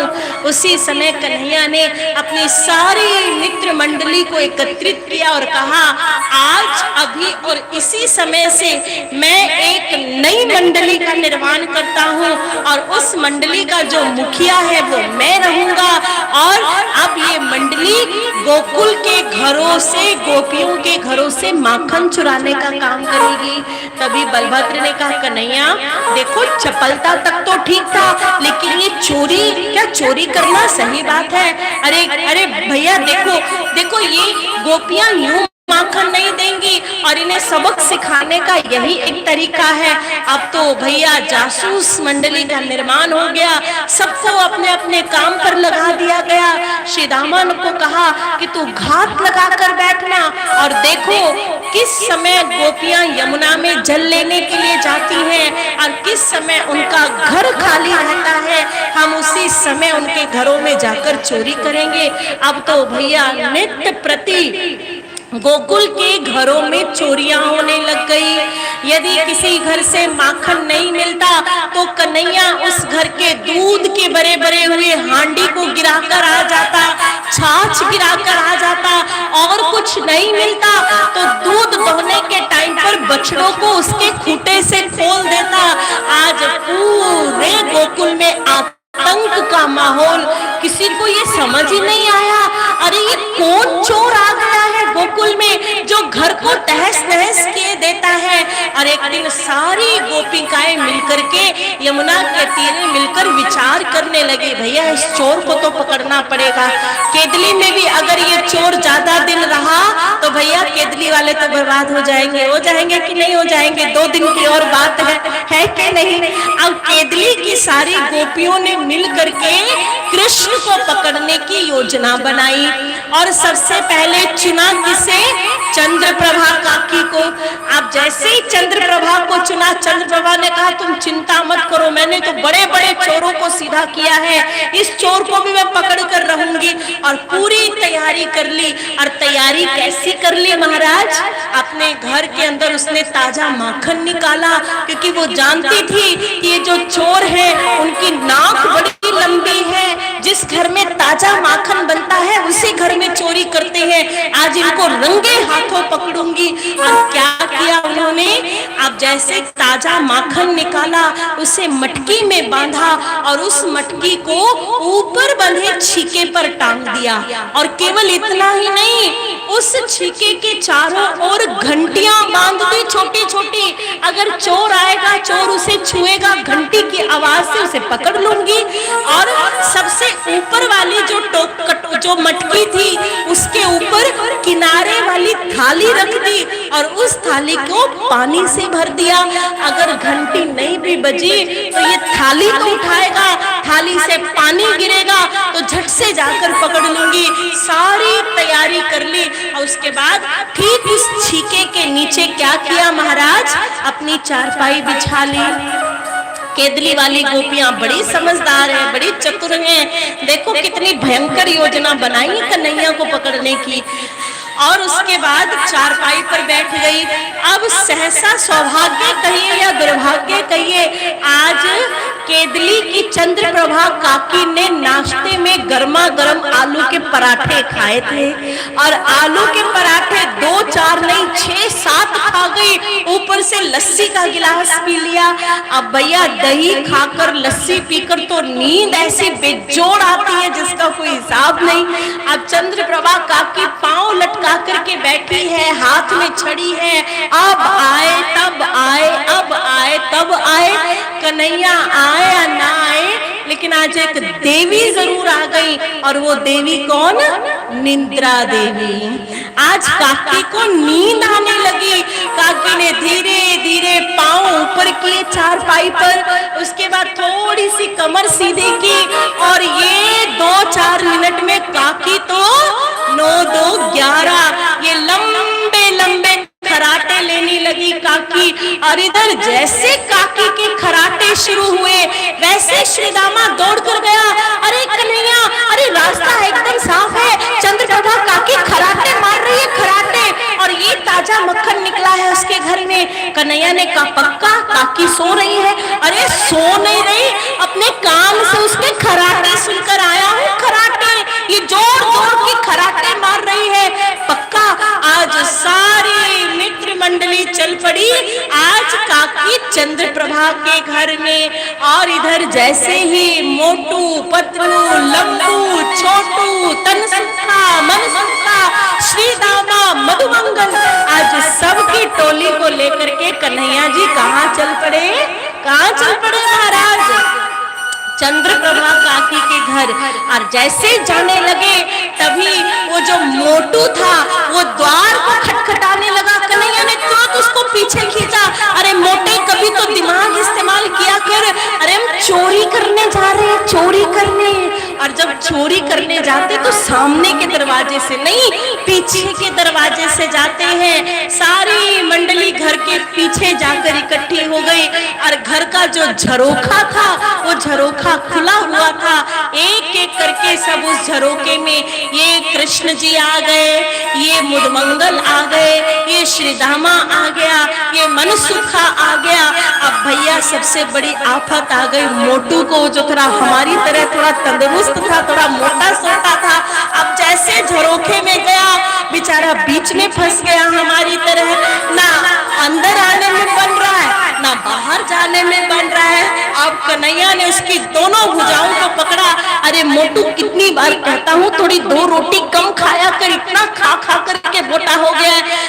कहा श्रीदामा तनिक पीछे से मुझे खींचो, और सभी जोर लगा रहे हैं, जोर लगा के हैशा, जोर लगा के हैशा, और ये आ गया मोटू भीतर।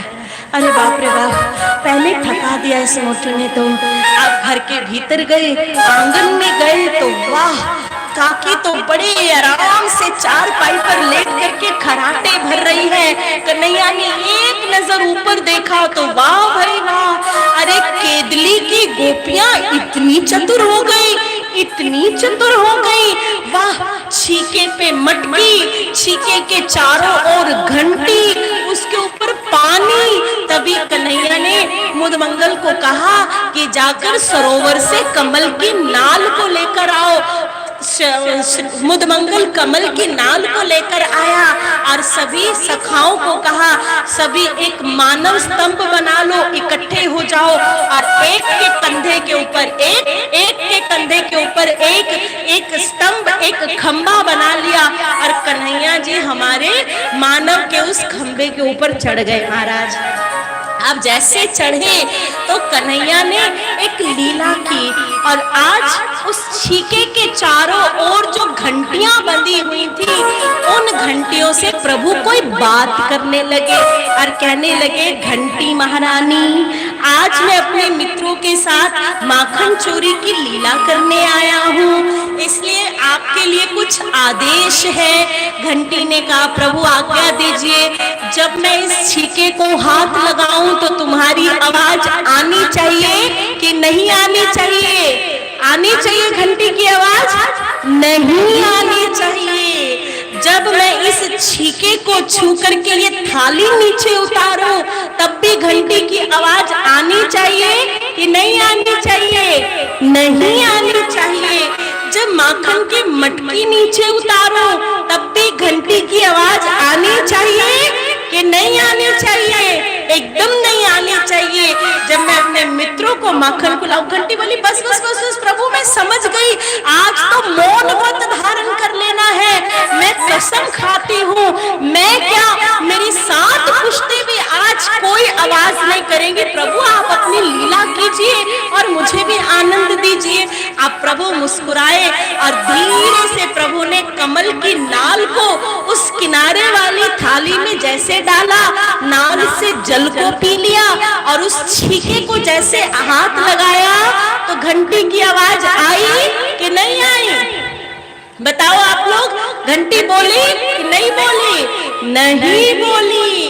थाली को उठाकर जैसे नीचे रखा, घंटी बोली कि नहीं बोली महाराज? हाथ उठाकर कहिए, बोली कि नहीं? नहीं बोली। छीके से मटकी को जैसे नीचे उतारा, क्या तब भी घंटी बोली? नहीं बोली। और मटकी से माखन निकालकर अपने हाथों से अपने मित्रों को खिलाया, क्या तब भी घंटी बोली? एकदम नहीं बोली। और इधर जैसे ही श्री दामा ने थोड़ा सा माखन लेकर के जैसे ही प्रभु के मुख में माखन धरा और प्रभु ने जैसे उस माखन का भोग लगाया, उसी समय घंटी जोर जोर से आवाज करने लगी, घंटी जोर जोर से बजने लगी। और जैसे घंटी बजी उसी समय चंद्रप्रभा काकी, अरे चोर आया, अरे पकड़ो, अरे चोर आ गया। सभी दौड़ने लगे, वो इधर भागा, कोई उधर भागा और इसी भागा भागी में जो मोटू था वो फिर झरोखे से जाकर के फंस गया। कन्हैया ने कहा, बाबा रे बाबा, कभी तो दिमाग इस्तेमाल किया करो। अरे हम पकड़े गए हैं, अब झरोखे से नहीं सामने के दरवाजे से भागो। सभी मित्र इधर उधर भाग गए और चंद्रप्रभा काकी के हाथ कौन लग गया महाराज? हमारे कन्हैया जी आज पकड़े गए। आज केदली की गोपी ने कन्हैया को रंगे हाथों पकड़ लिया और जैसे चंद्रप्रभा काकी ने अपना घूंघट उठाया और देखा तो ये क्या, ओ दैया रे दैया, ये तो नंद जी का छोरा है, अरे ये यशोदा का लाला है, पूरे गोकुल में ये आतंक मचा के रखा, हाय दैया, अरे कन्हैया, अरे ये क्या कर रहा है? तो खुद भी चोरी कर रहा है, पूरे मित्रों को चोरी करना सिखा रहा है। क्यों रे छोरे, क्या तेरे घर में तुझे माखन नहीं मिलता जो सभी गोपियों का माखन चुराता है? चल आज तेरी यशोदा के पास तुझे लेकर चलते और तेरी ऐसी पिटाई करवाएंगे कि तू चोरी करना भूल जाएगा। उसी समय कन्हैया ने कहा, काकी देखो पकड़ा तो गया हूँ, तू मार तो पड़ेगी, पिटवाएगी तो सही, लेकिन 2 मिनट रुक करके मुझे इस घंटी से थोड़ा बात कर लेने दे। और कन्हैया घंटी के पास गए और कहने लगे, क्यों रे घंटी, मैंने तुझे वचन दिया था ना कि जब मैं छीके को छूऊं, माखन चोरी करूं तो तेरी आवाज नहीं आनी चाहिए, फिर तूने आवाज कैसे कर दी? क्या तुझे मेरे क्रोध का नहीं पता?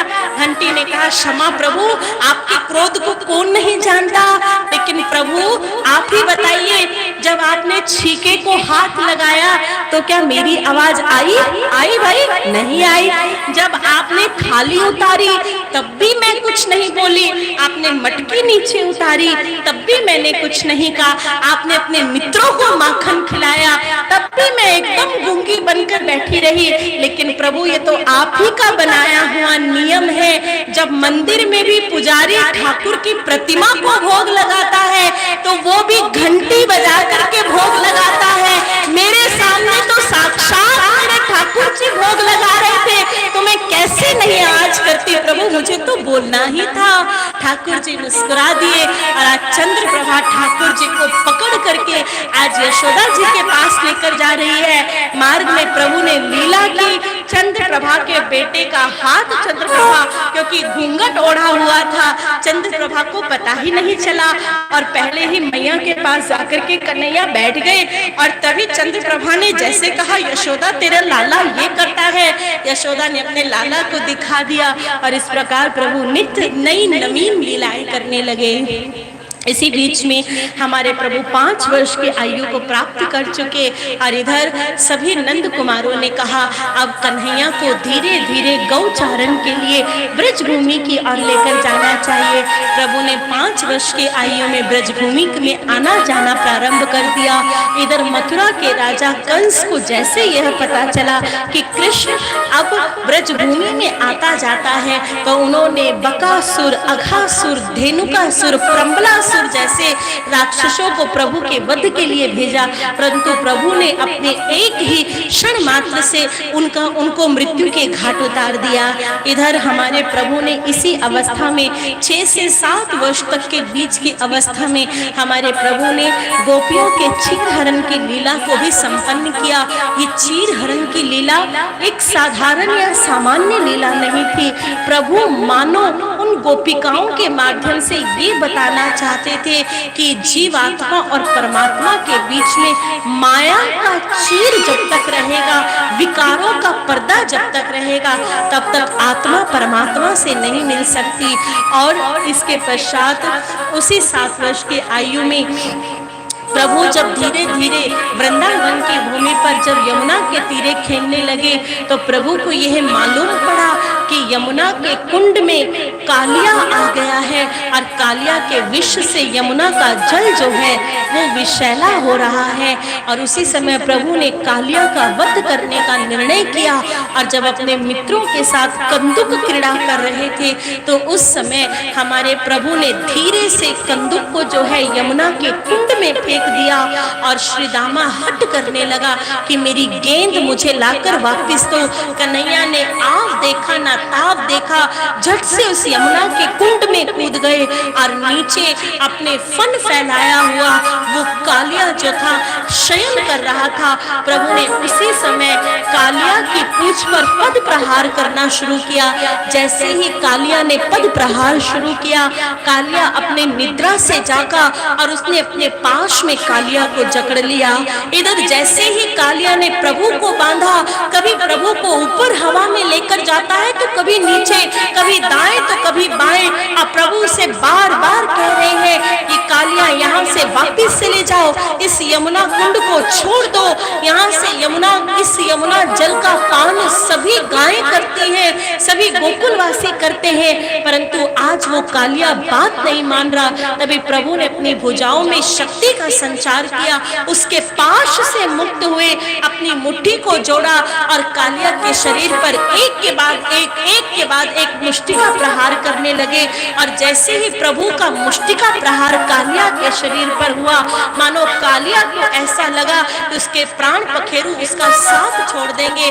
तभी दंडवत होकर के प्रभु से क्षमा मांगी, प्रभु मैं जाना तो चाहता हूँ परंतु आपका गरुड़ जो है वो मुझे कहीं नहीं छोड़ता, इसी कारण भय की वजह से मैं यहाँ पर बैठा हुआ हूँ। प्रभु ने कहा आपके इस भय का निराकरण भी हम करेंगे। और उसी समय प्रभु उछल करके कालिया के फन पर आ गए और कालिया के फन पर नृत्य करने लगे और कालिया के फन पर नृत्य करते हुए यमुना कुंड से बाहर आ गए। और जैसे ही प्रभु ने यमुना के कुंड पर कालिया के चरणों, कालिया के फन पर नृत्य करना प्रारंभ किया तो प्रभु के चरण चिन्ह कालिया के मस्तक पर बन गए और इस प्रकार प्रभु ने कालिया का भी उद्धार किया।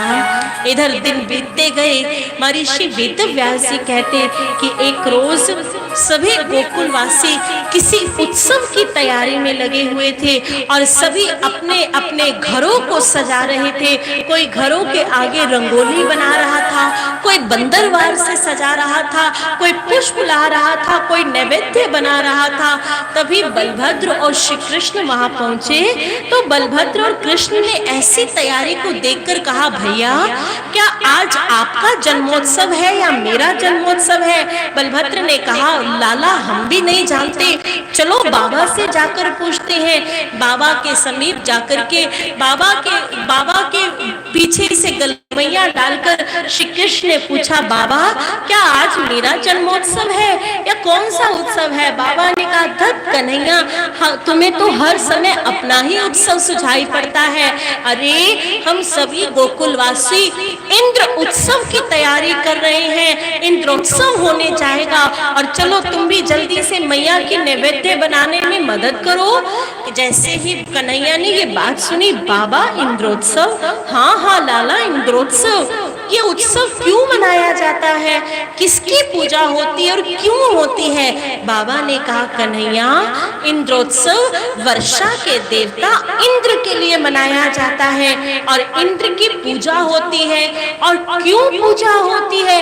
क्योंकि इंद्र भगवान प्रसन्न होंगे तो हमारे गोकुल पे वर्षा होगी, वर्षा होगी तो वसुंधरा में और तालाबों में, नदियों में, झीलों में पानी पर्याप्त मात्रा में आएगा, पानी पर्याप्त मात्रा में मिलेगी तो खेती हरी भरी होगी और उस हरी भरी घास को हमारी गैया खाएगी और जिसे खा करके हमें अमृत के समान दूध मिलेगा और उसी दूध को बेच करके हम अपना जीवन यापन करते हैं। तो इसीलिए हमारे देवता पूजने योग्य हैं। जैसे ही श्री कृष्ण ने सुना उसी समय मानो कहने लगे, अरे इंद्र देवता कब से हो गए? इसका मतलब इंद्र को अपनी शक्ति का अभिमान हो गया है और इंद्र के इस अभिमान को तोड़ने के लिए प्रभु ने बाबा को कहा, बाबा इंद्र क्यों? इंद्र इसमें इंद्र की पूजा करने की तो कोई बात ही नहीं है। यदि आपको पूजा करनी है तो इस वसुंधरा की पूजा कीजिए जो हमारे लिए हरी हरी घास देती है। यदि आपको पूजा करनी है तो सूर्य नारायण की पूजा कीजिए जिनसे हमें जीवन जीने की नई ऊर्जा मिलती है। यदि आपको पूजा करनी है तो हमारी गैया की पूजा कीजिए।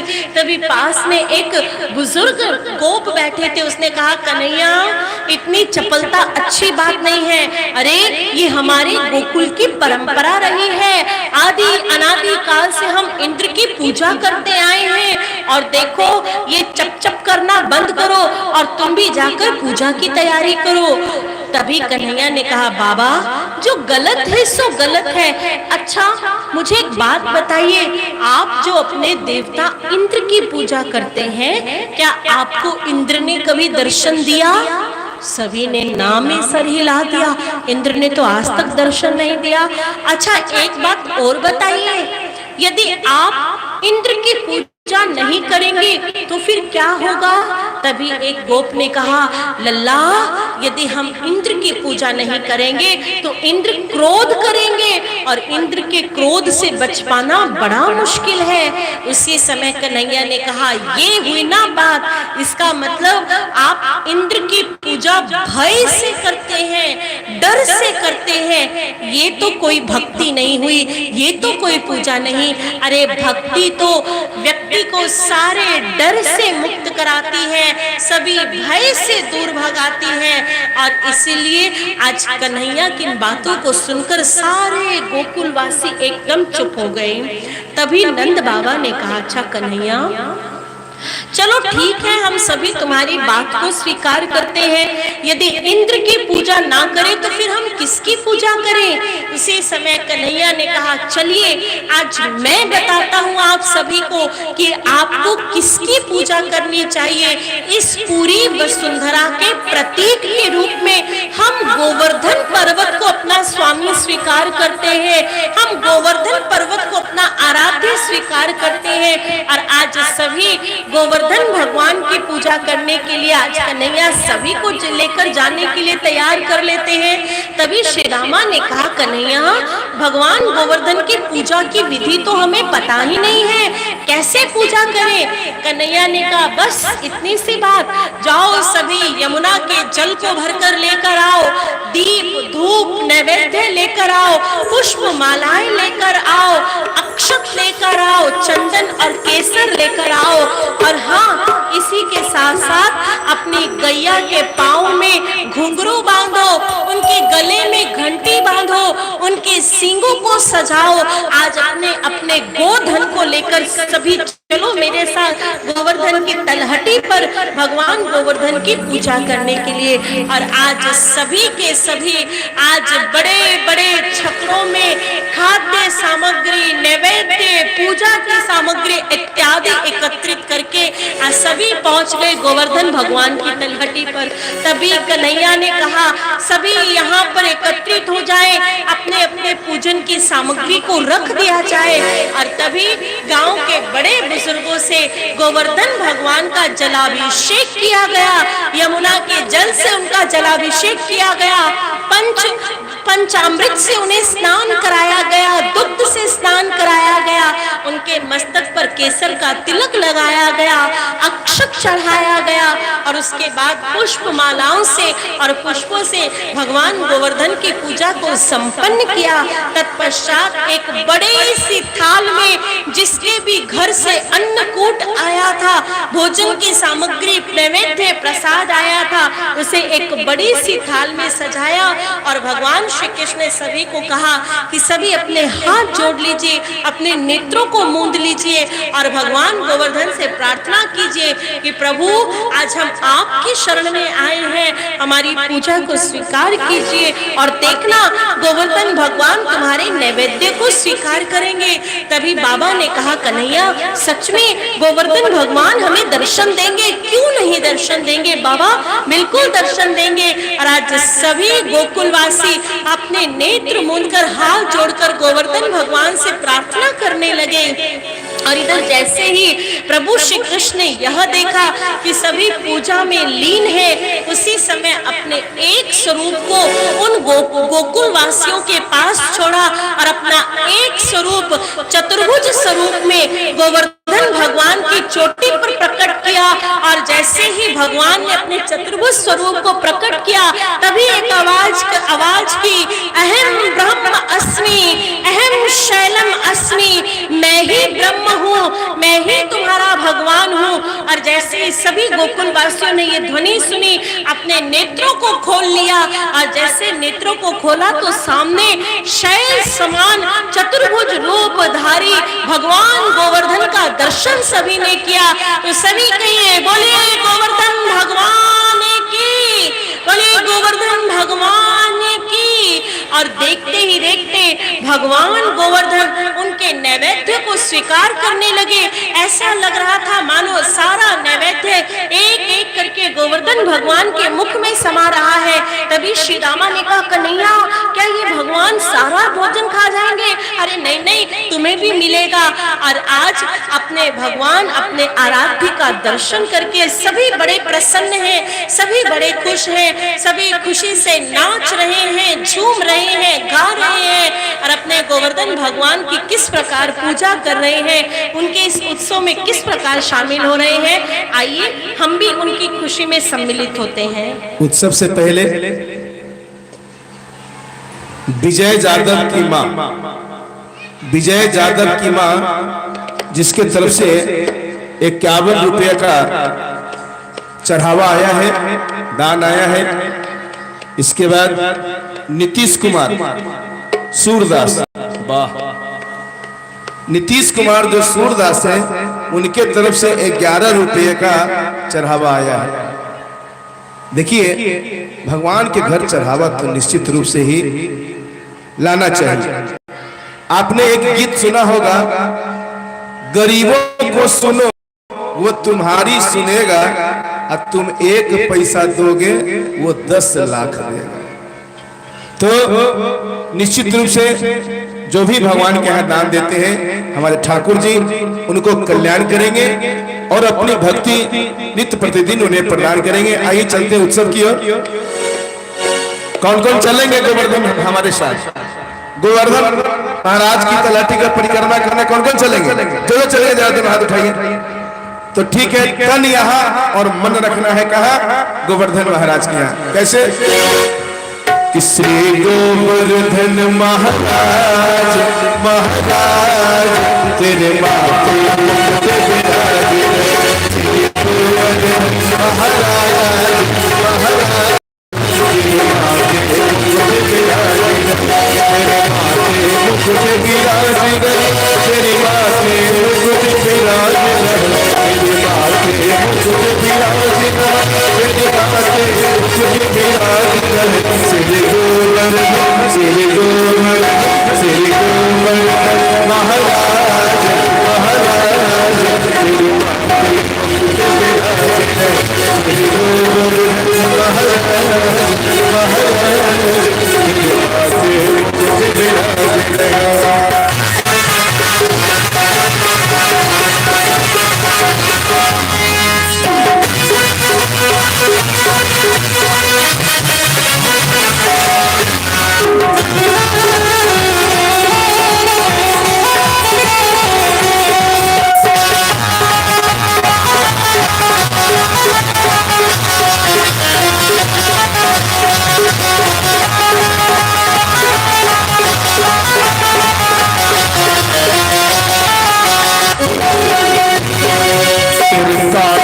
कुंडल सोहर तेरे कानों में कुंडल सोहर, तेरे कानों में कुंडल सोहर, तेरे कानों में कुंडल सोहर, और भ्रुकुटी बने विशाल विशाल, तेरे माथे मुकुट विराजे, श्री गोवर्धन महाराज महाराज तेरे माथे मुकुट विराजे।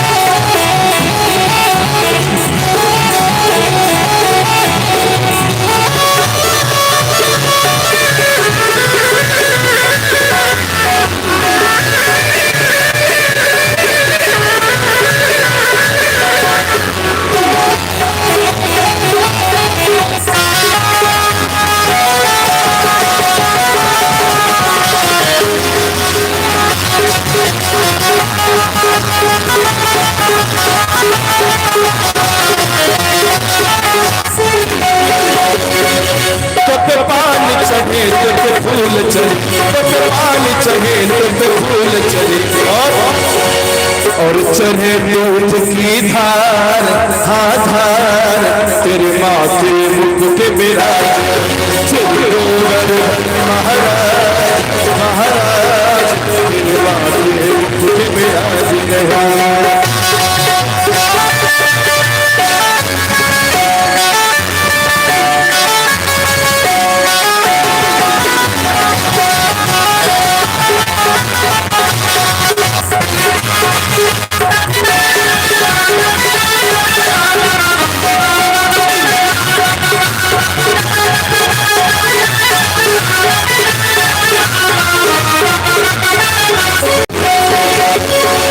प्रभु सात कोष में रूप है तेरा, प्रभु सात कोष में रूप है तेरा, तुम भगतन के कैसे? जरा दोनों हाथों को उठा लीजिए, दोनों हाथों को उठा लीजिए। जिनको भी गोवर्धन भगवान को पूजा कर रहे हैं और ताली बजाते हुए क्या कहना है?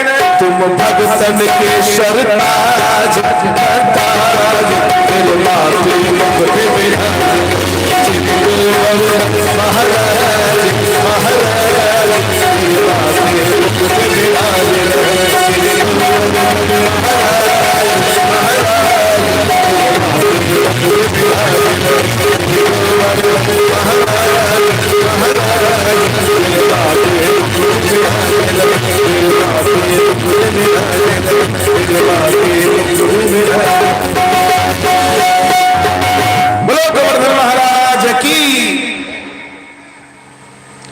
इस प्रकार प्रभु ने उन समस्त ब्रजवासियों को, उन समस्त गोकुलवासियों को आज उनके आराध्य से मिलवा दिया।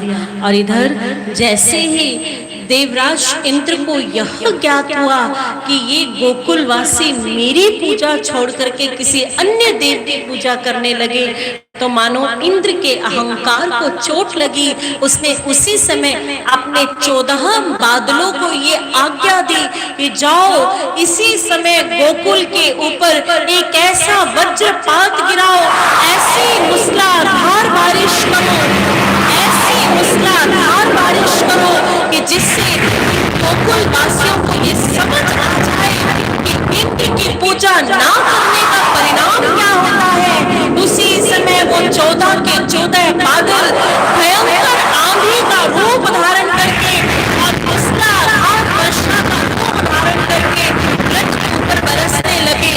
और इधर जैसे ही ये मूसलाधार बारिश को देखा, सभी ब्रजवासी घबरा गए, हाहाकार करने लगे।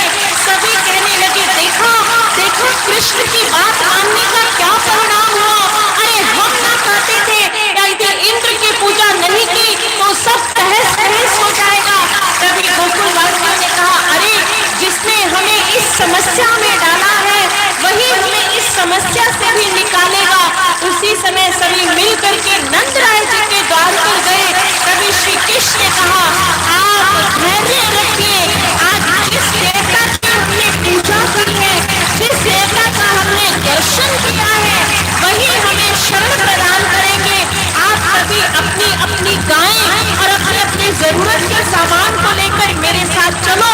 फिर से गोवर्धन की तलहटी पर, और आज सारा ब्रजमंडल गोवर्धन की तलहटी पर जाकर एकत्रित हो गया। भगवान श्री कृष्ण ने कहा, तुम सभी यहीं पर ठहरो। उसी समय प्रभु श्री कृष्ण आगे बढ़े और अपनी छोटी उंगली पर गोवर्धन पर्वत को धारण किया। और जैसे ही अपनी कनिष्ठा पर गोवर्धन पर्वत को धारण किया तो सभी ब्रजवासियों को कहा, आओ गोवर्धन भगवान की शरण में आओ, गोवर्धन भगवान हमारी रक्षा करेंगे। और इधर जैसे ही प्रभु ने सबका आवाहन किया, सभी ब्रजवासी गोवर्धन की उस छत्र छाया में चले गए। और महर्षि वेदव्यास जी कहते, 7 दिनों तक लगातार इंद्र के बादलों ने उस स्थान पर वर्षा प्रवाहित की। और जैसे ही इंद्र को यह ज्ञात हुआ कि 7 दिनों तक एक 7 वर्षीय बालक अपनी कनिष्ठा पर गोवर्धन पर्वत को धारण किए हुए हैं, तो इंद्र का अभिमान टूट गया। उसने अपने बादलों को वापस बुलाया। इंद्र को अपनी भूल का आभास हुआ। इंद्र को ये ज्ञात हुआ कि 7 वर्षों तक, एक 7 दिनों तक 7 वर्ष का एक नन्हा सा बालक गोवर्धन पर्वत को यदि अपने कनिष्का पर धारण करता है तो वो कोई साधारण बालक नहीं, स्वयं नारायण का रूप होगा। उसी समय गोवर्धन भगवान जो है, आज प्रभु श्री कृष्ण ने जब यह देखा कि मेघ छट गए, वर्षा रुक गई, गोवर्धन पर्वत को पुनः अपने स्थान पर स्थापित किया और सभी गोकुलवासी फिर से अपनी अपनी कुटिया बनाने में लग गए। और इधर प्रभु एक शिला पर बैठ गए। उसी समय देवराज इंद्र प्रभु के सन्मुख प्रकट होते हैं। आप प्रभु के चरणों में वंदना करते हुए, प्रणाम करते हुए प्रभु से क्षमा मांगते हैं कि प्रभु मुझे क्षमा कर दीजिए, मैं अहंकार कर बैठा और आपने मेरे अहंकार का मर्दन कर दिया। भगवान श्री कृष्ण ने इंद्र को संबोधित करते हुए कहा, देवराज इंद्र, आपको यदि शक्ति मिली है तो आपकी योग्यता के अनुसार आपको शक्ति मिली है। यदि आप अपनी शक्ति का खुद दुरुपयोग करने लगेंगे तो फिर साधारण मानव आपसे क्या सीखेगा। ये तो व्यक्ति के बीच में असभ्यता फैल जाएगी। इसलिए कभी भी अपनी शक्ति का अहंकार नहीं करना चाहिए। और उस समय देवराज इंद्र ने दूध से प्रभु के श्री चरणों का प्रक्षालन किया, जो आज भी श्री गोवर्धन के भीतर मानसी गंगा गंगा के रूप से जानी जाती है। तो सभी आज प्रभु ने सभी को कृतार्थ किया, सभी को धन्य किया, सभी के प्राणों की रक्षा की। और आज प्रभु की इसी गोवर्धन लीला के साथ ही आज के कथा के प्रसंग को यहीं पर विराम दिया जाता है। एक बार चलते चलते दोनों भुजाएं उठाकर प्रभु के श्री चरणों में एक दिव्य जय घोष करेंगे। बोलिए श्री वृंदावन बिहारी लाल की, बोलिए श्री गोवर्धन भगवान की। आवाज में आप लोगों की कोई बुलंदी नहीं है भैया, थोड़ी सी और आवाज की जाए थोड़ा सा।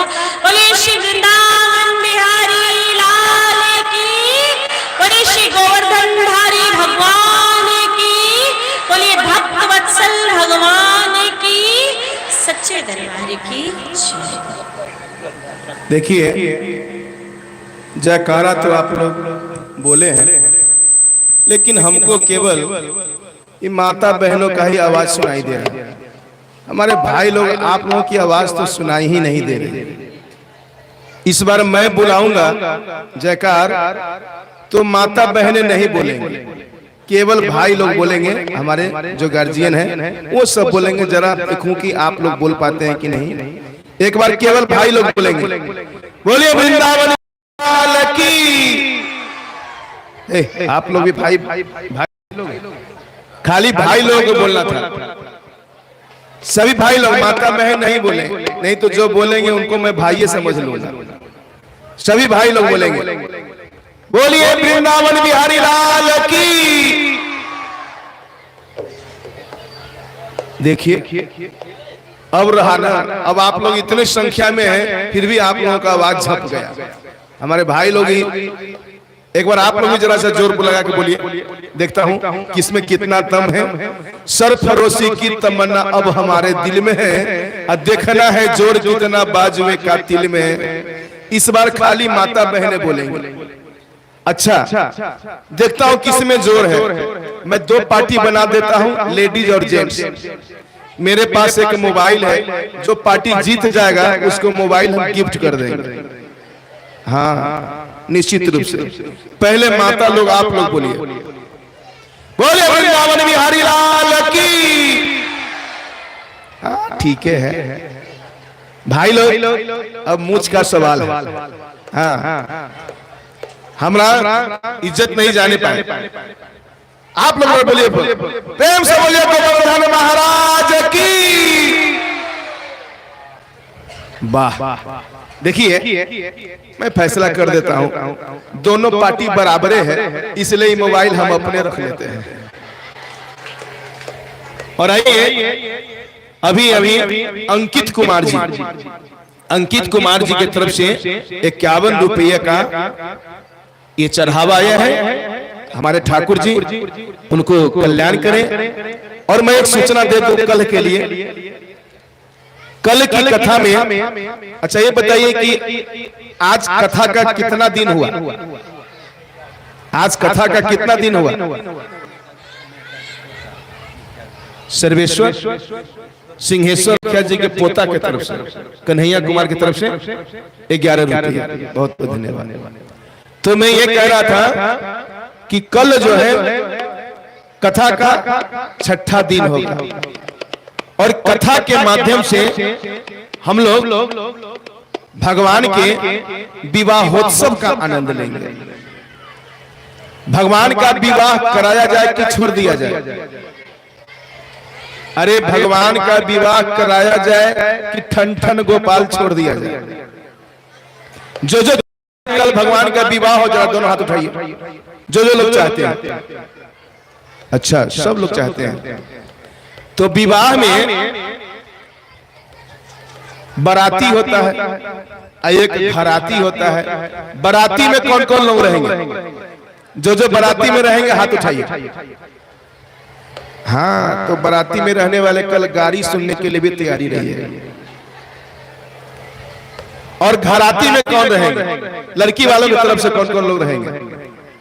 जो लड़की वाले की तरफ से रहेंगे हाथ उठाइए। वाह, यहाँ भी। और उधर आप लोग लड़की वाले की तरफ से रहेंगे? वाह वाह, आप सब किशोरी जी की तरफ से रहेंगे। क्यों न रहिएगा भाई, आप तो किशोरी जी के क्षेत्र के ही हैं। विवेक कुमार 11 रुपया आया है। अच्छा एक बार मैं बता दूं, भगवान के विवाहोत्सव को हम लोग क्यों मनाए भगवान के विवाहोत्सव को? मैं एक कहानी सुना देता हूं। एक बार एक छोटा सा बच्चा अपने माता पिता के विवाह का एल्बम देख रहा था। विवाह में एल्बम होता है ना, तो विवाह का एल्बम देख रहा था। लड़का पूछने लगा, पापा ये कौन है? ये बहुत सजी हुजी है, खूब सुंदर लग रही है। तो उसके बाप बोले, तुम्हारी मम्मी है, जिस समय ब्याह हुआ था इतना सुंदर दुल्हनिया बनी हुई थी कि बहुत सुंदर लगती थी। अच्छा पापा ये कौन है टोपी पहने? अरे ये हम हैं, पहले हम न बुढ़ा गए हैं, जिस समय जवान थे खूब सुंदर थे। अच्छा ये कौन है? ये तुम्हारी दादी है। ये कौन है? तो ये दादा है। ये कौन है? तो चाचू है। ये कौन है? तो ये तुम्हारी चाची है। ये कौन है? फुआ है। ये कौन है? नाना है। ये कौन है? नानी है। तब लड़का कहने लगा, पापा इसमें हम कहाँ है?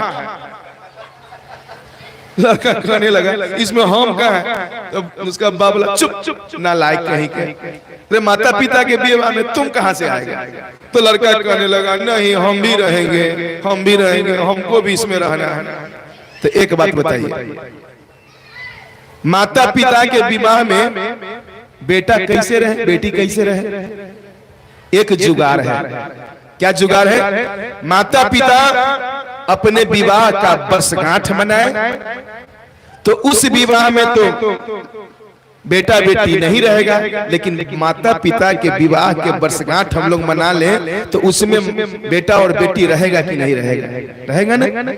तो कल ऐसे ही हम लोग विवाह, ठाकुर जी के उस विवाह में तो हम लोग नहीं थे, लेकिन कल हम लोग कथा के माध्यम से भव्य झांकियां भी और उस झांकी का हम लोग आनंद भी लेंगे और इस विवाह में हम लोग खूब रहेंगे। और देखिए विवाह में, किसी के विवाह में जब हम लोग जाते हैं तो क्या करते हैं? कन्यादान के लिए बहुत कुछ लेकर जाते हैं। आज एक माता जी आई थी और कह रही थी कि व्यासी क्या हम लोग कन्यादान का स्वरूप कुछ ला सकते हैं? क्यों नहीं ला सकते?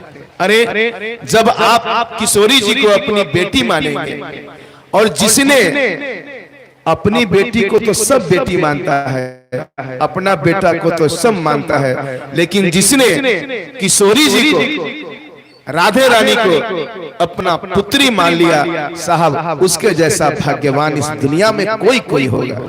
इसलिए कल जो है, जो कुछ लाना चाहते हैं, कपड़ा लाना चाहते हैं, जेवर लाना चाहते हैं, सोना चांदी रुपया पैसा जो लाना चाहते हैं, एकदम बिल्कुल आराम से आप किशोरी जी को अर्पण करेंगे।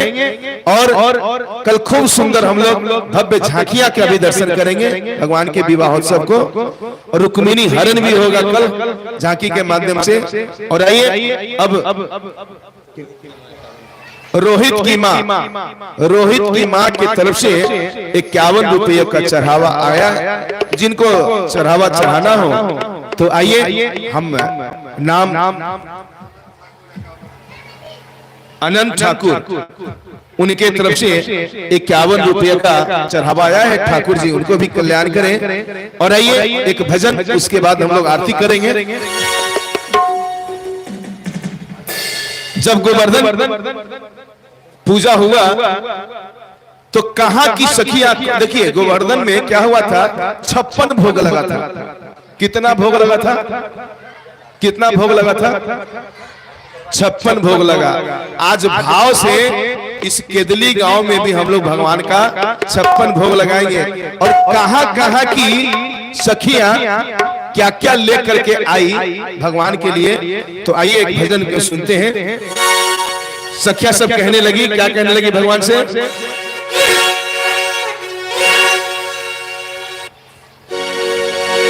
कि जिम्मो रे सावरिया कर दो हम पे कर,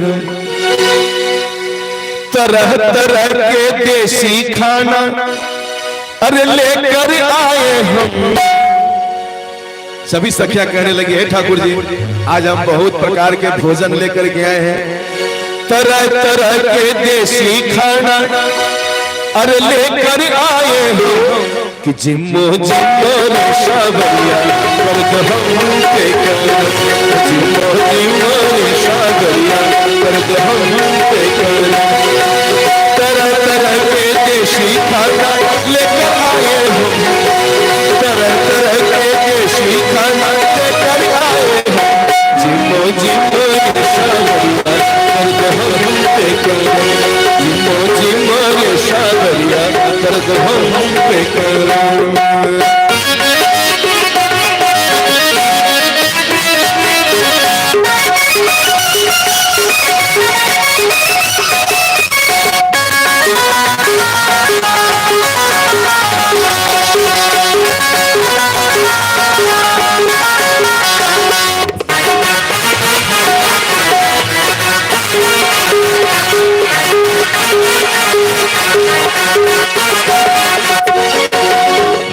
एक सखी जो हरियाणा की है, हरियाणा की सखी क्या लेकर के आई?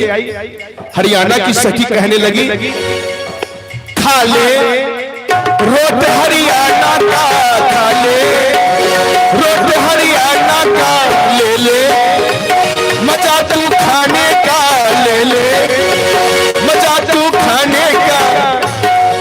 मार सपने की पिज्जा रबड़ी, मार सपने की पिज्जा रबड़ी।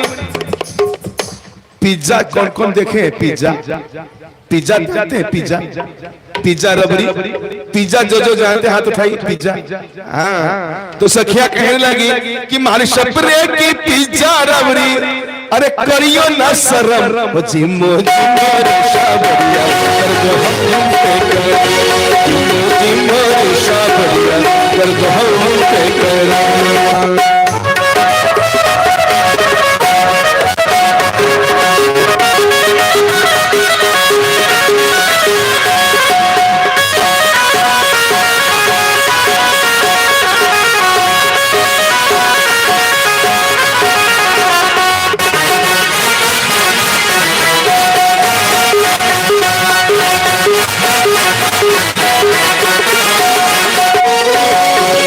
और एक सखी जो गुजरात से आई, दूसरी सखी मद्रास से आई, और तीसरी सखी दिल्ली से आई। गुजराती सखी क्या लेकर के आई? लाया ढोकला गुजराती लाया। अच्छा, ढोकला जानते हैं? ढोकला किसने खाया? ढोकला, ढोकला का नाम सुना आप लोग? और डोसा का, डोसा डोसा मसाल डोसा है।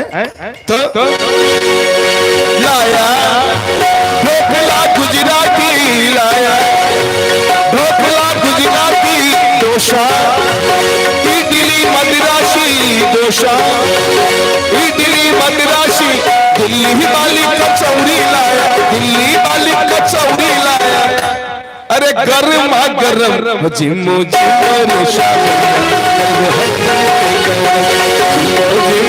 सावरिया कर दो हम पे कर।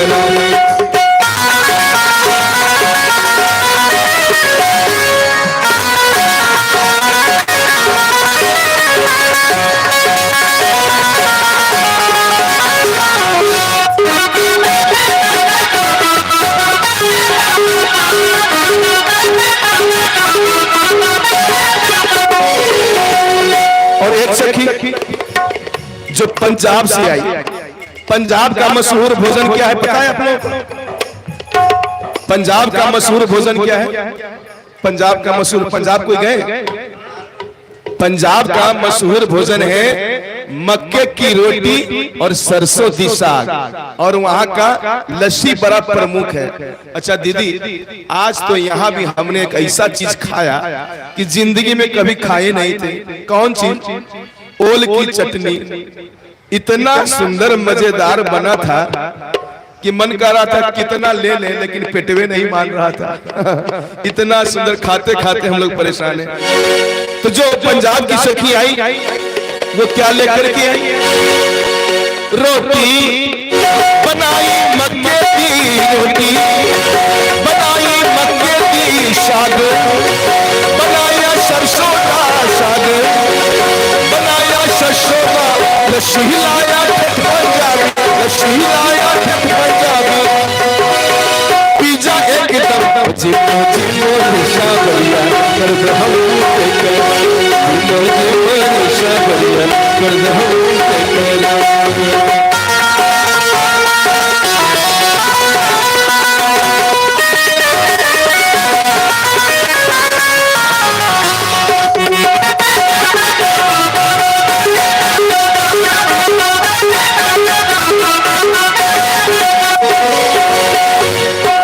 और एक सखी जो राजस्थान से आई, वो क्या लेकर के आई, वो क्या कहने लगी, खा ले दाल बाटी भी तू खा ले, दाल बाटी भी तू पी ले, करी साठी की तू पी ले, करी साठी की तू, अरे बीकानेरी भुजिया लाया, बीकानेरी भुजिया लाया, चरचरी न जिमो जिमो निशा बढ़िया कर दे हम पे कर, जिमो जिमो निशा बढ़िया कर दे हम पे कर।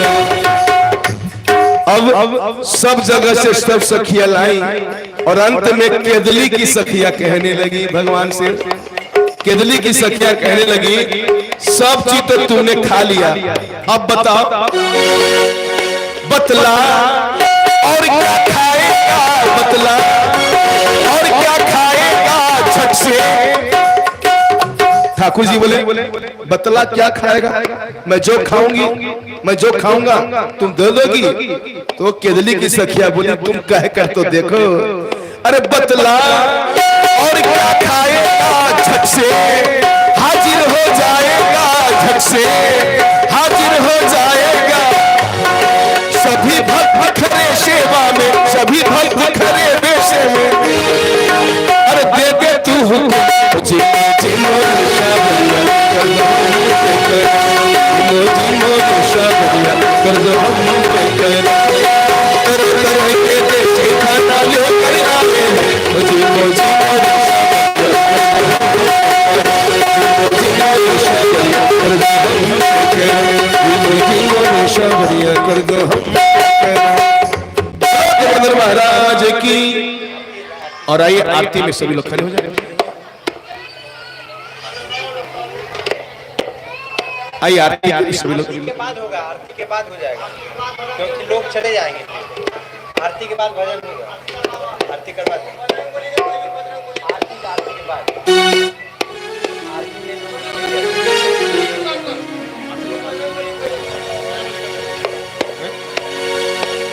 आरती के बाद, आरती के बाद आरती होने दीजिए, समय से आरती हो जाए।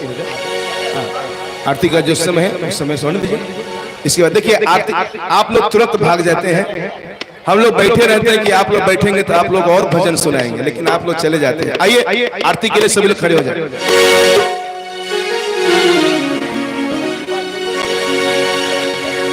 हे गिरधारी तेरी आरती गा,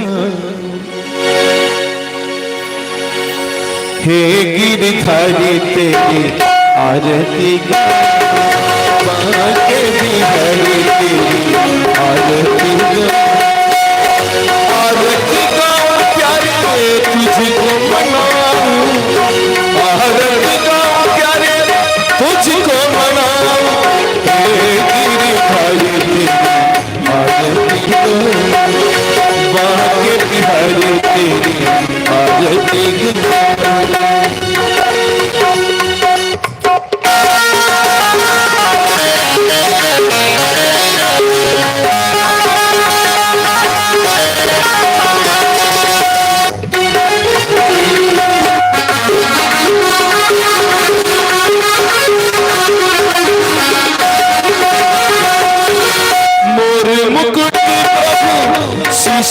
शोहे प्यारी बंसी मेरे मन मोहे, प्यारी बंसी मेरे मन मोहे, देख छवि आदि में जो बाके प्यारी तेरी आरती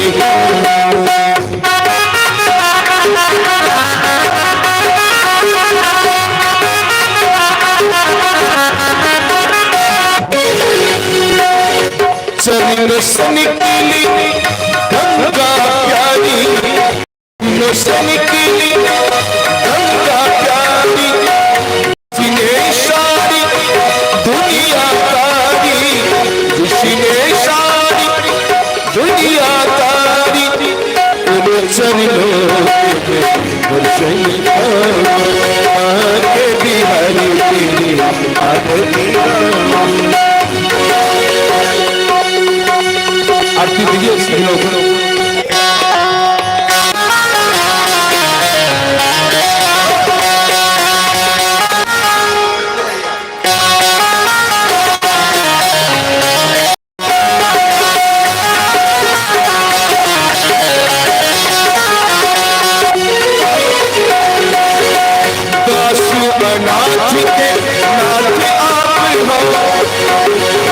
सुख दुख जीवन हरि चरण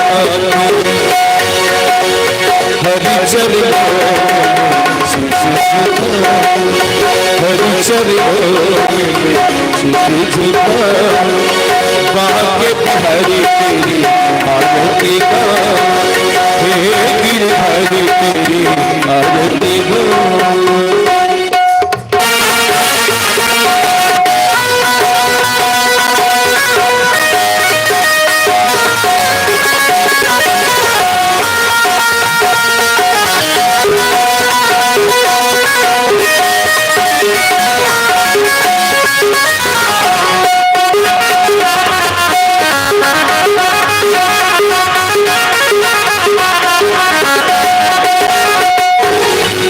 हरिदास के प्यारे तुम हो, श्री हरिदास के प्यारे तुम हो, मेरे मोहन जीवन धन हो, मेरे मोहन जीवन धन हो, देख जुगल हरि बाके बिहारी तेरी आरती का, गिरधारी तेरी आरती का, बाके बिहारी तेरी आरती का, बाके बिहारी तेरी आरती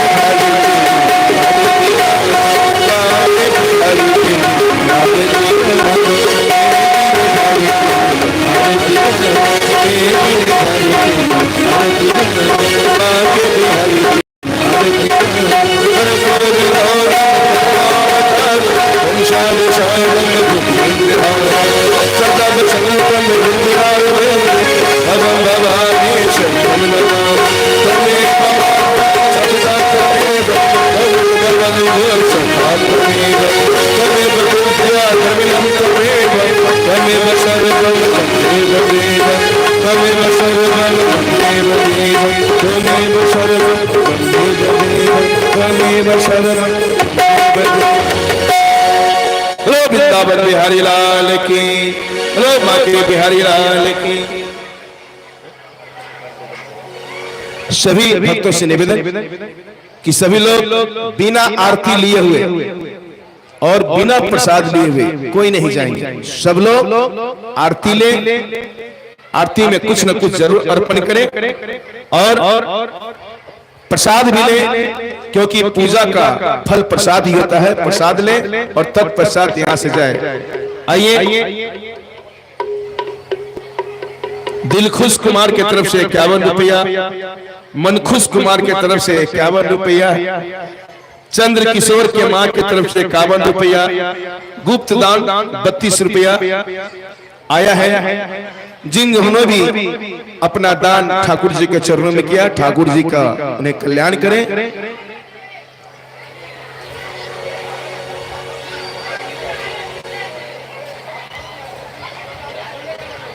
आइए पुष्पांजलि। ओम जगनीन जगमय जंत देवास्तानि धर्माणि प्रथमा न्यासन्न तेहनागम महिमानः सचन्त यत्र पूर्वे साध्याः सन्ति देवाः। ओम नाना सुगंधि पुष्पाणि यथा कालो भवानी च पुष्पांजलिर्मया दत्त गृहाणां परमेश्वर मंत्र पुष्पांजलिं समर्पयामि। बोलो वृंदावन बिहारी लाल की, बोलो भागवत भगवान की। धर्म की अधर्म का, प्राणियों में विश्व का, गो गायत्री माता की, भारत माता की, अपने अपने माता पिता की, अपने अपने गुरु गोविंद की, संत समाज की, यज्ञ भगवान की, शंकर भगवान की। नमः पार्वती पते। बोलो हर हर महादेव। और आइए एक बार फिर से एक गाना दीपक कुमार महतो, जिनके तरफ से 51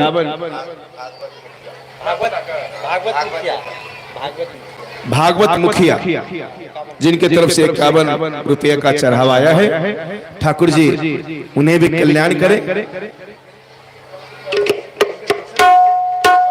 वाह, ऐसे भी लोग हैं जो दान तो देते हैं लेकिन अपना नाम प्रकट नहीं करते हैं। गुप्त दान ये सबसे बड़ा दान होता है। एक भैया जी की तरफ से 51 रुपये का चढ़ावा आया है।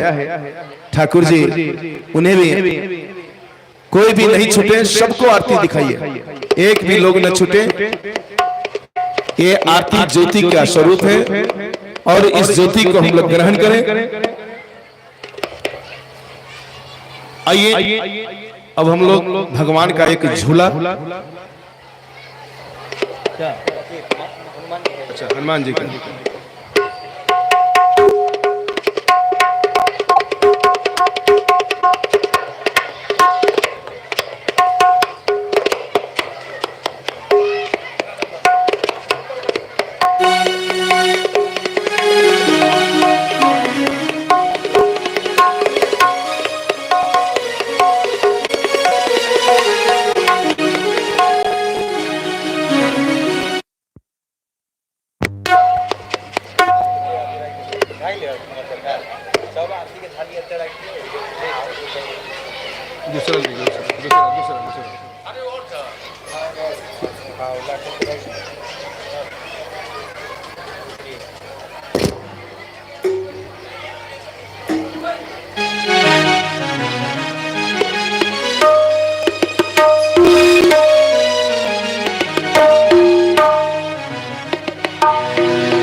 आइए एक हनुमंत लाला जी का भजन।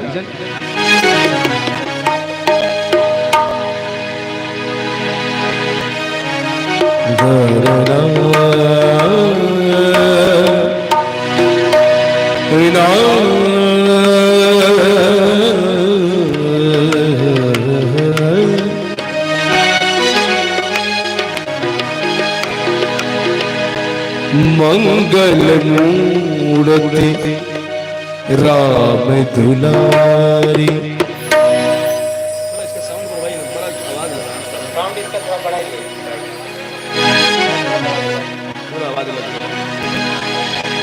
श्री राम जय राम जय जय राम। थोड़ा साउंड इसका आवाज करो। जय जय सिया राम श्री राम। हाँ बस।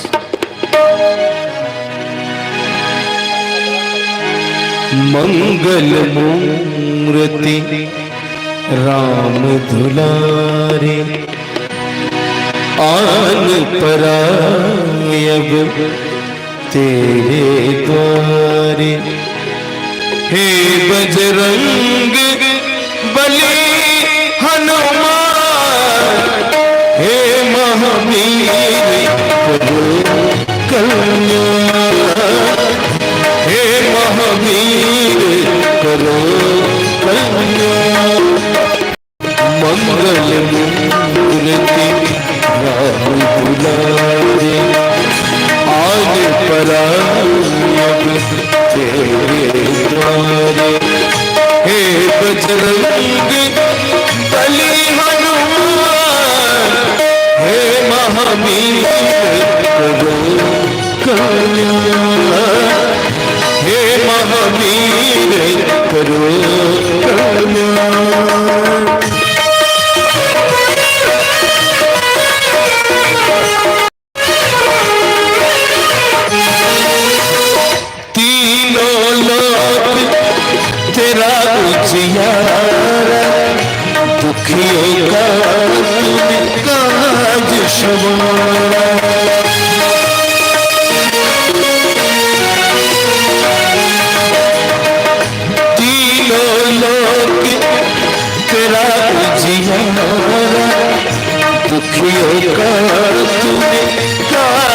सवार हे जगवंदन केसरी नंदन हे जगवंदन केसरी नंदन अष्टहरो कृपा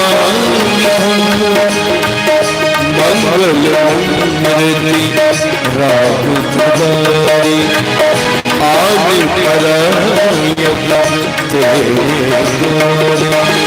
हे बजरंगी बली हनुमान हे महावीर कल्याण हे महावीर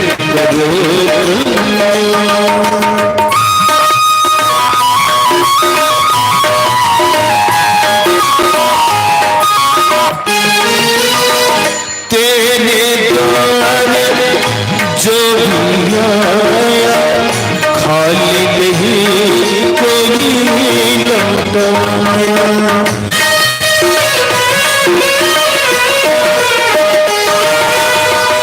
तेरे द्वार जो आया खाली नहीं कोई लौटाया दुर्गम काज बना बनहारे दुर्गम काज बना बनहारे मंगलमय जो भी करता मंगलमय जो भी करता मंगल मूर्ति राम दुलारे आज पर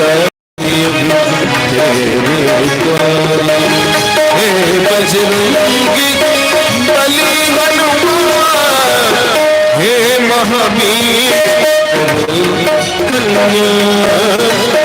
हे महावीर करो कल्याण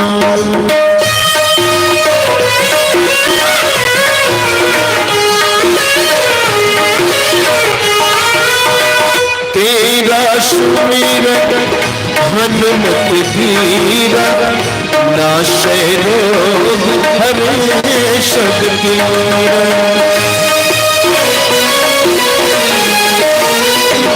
बली हनुमान हे महावीर करो कल्याण हे महावीर करो करो करो बोलो हनुमान जी महाराज की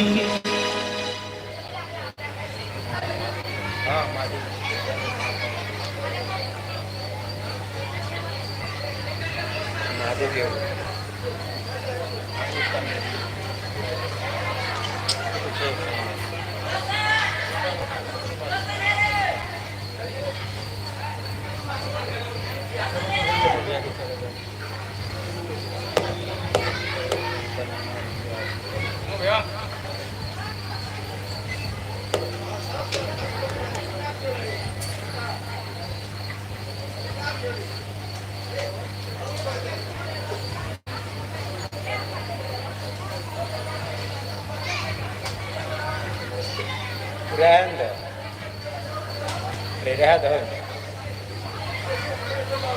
महादेव की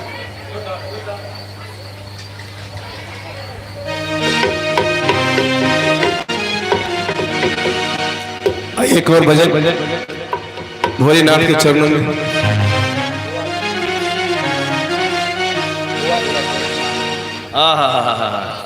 आइए आइए आइए वाह वाह आइए हमारे बीच प्रेम बुआ जी की तरफ से महादेव जी का भजन प्रतिदिन गाना चाहिए। वही वही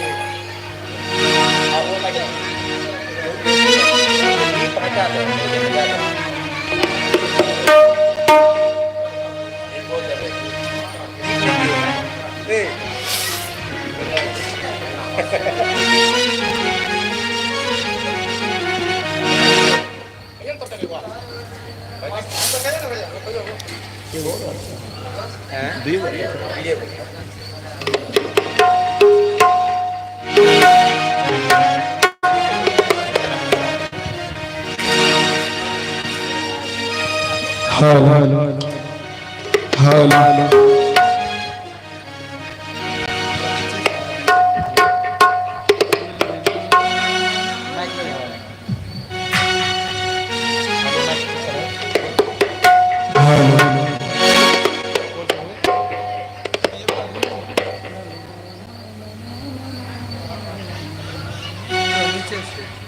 दूसरी से नहीं, ठीक है, ठीक है।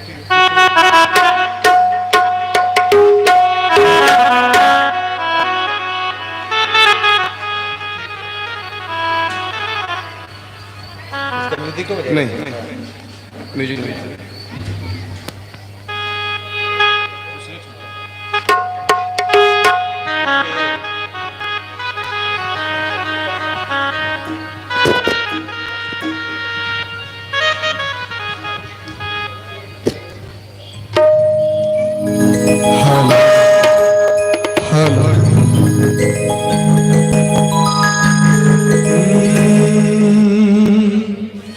हम सेवा करा ले लो, तोरा बात सुना दे लो।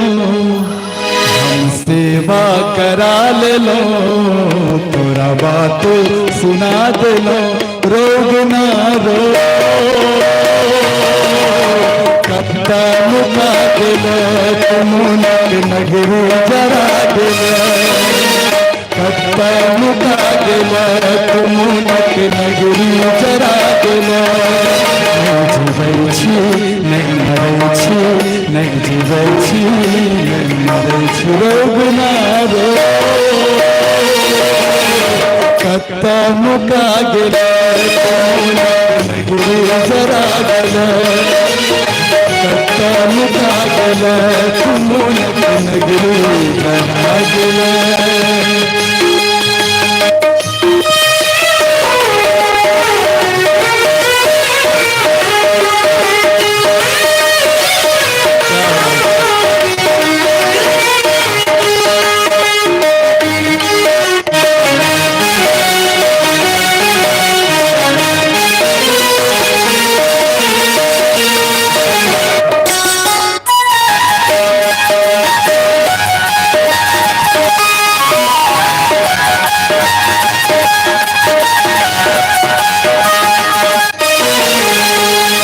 कष्ट बर देलो तोरा, कहलियो बोली अंगोरा।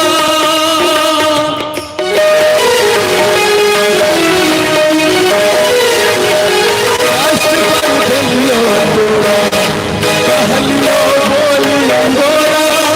तेरा सो मारियो तोरा, बुझी का बिगड़ल छोरा। बहन का सेवक हमर पाप हमरा सो करा ले। बहन को सेवक हमर पाप हमरा सो करा ले। पाप हमरा सो करा ले, पाप हमरा सो करा ले। नहीं जीवै छी नहीं मरै छी, नहीं जीवै छी नहीं मरै छी। रोग ना रो कत्ता मुका गेलै, तुमुनक नगरी जरा गेलै। कत्ता मुका गेलै, तुमुनक नगरी जरा गेलै।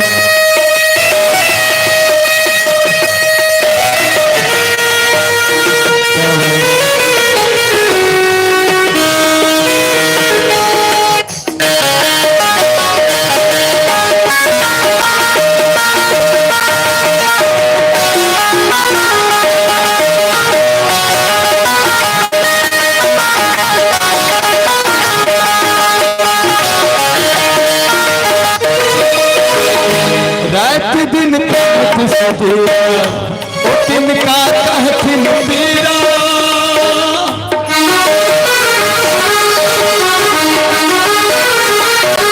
रात दिन कहत सवेरा, ओ तिनका कहथिन पीरा।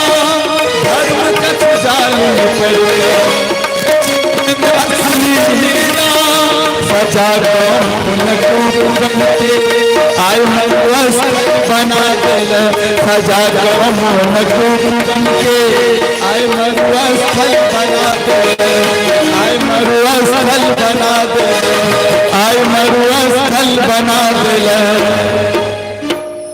नहीं जीवै छी, नहीं जीवै छी रोग ना रो कत्तानु कागे नगरी जरा गेल, कत्तानु कागे जरा गेल।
नहीं जीवै छी, नहीं छी, नहीं जीवै छी, नहीं छी रोग ना रो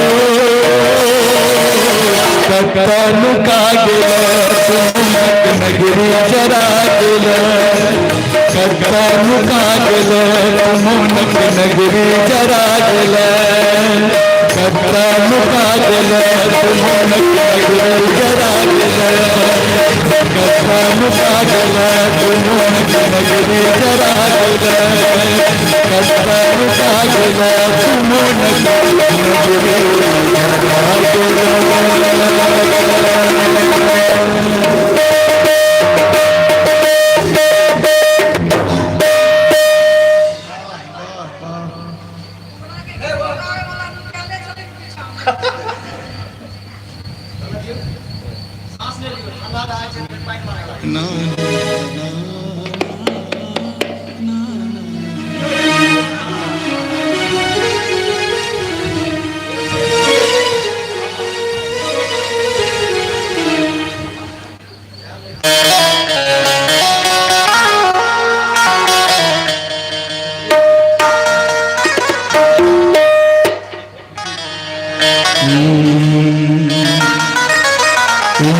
भोला दानी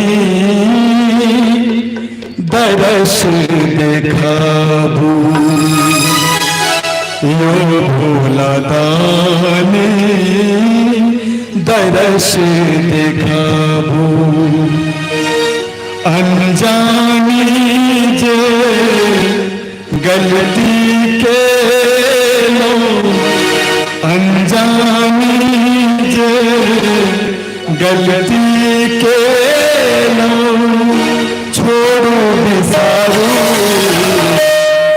भोला दानी दरस देखाबू, यो भोला दानी दरस देखाबू। अनजानी जे गलती के लो, अनजानी जे गलती के लो छोड़ो बिसारो यो भोला दानी दरस देखाबू, यो भोला दानी दरस देखाबू।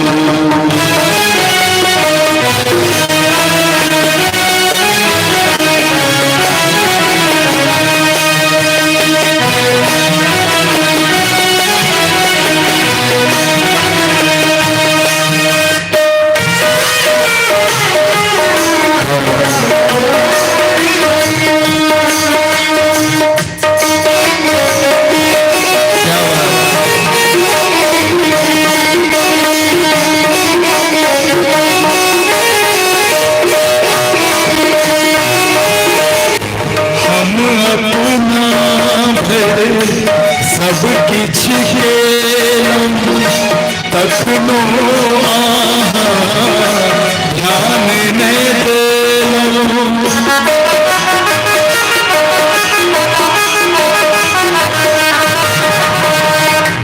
हम अपना भर सब किछ खेलम तखनो ध्यान नहीं देलम। सुन गयो रानी दुखक कहानी, सुन गयो रानी दुखक कहानी, दुख संवारो यो भोला दानी, दुख संवारो यो भोला दानी, दर्श दिखाओ।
राखो शरण में अपना चरण में, राखो शरण में अपना चरण में, नाम भगाबो यो भोला दानी, दर्श दिखाबो यो भोला दानी, दर्श दिखाबो।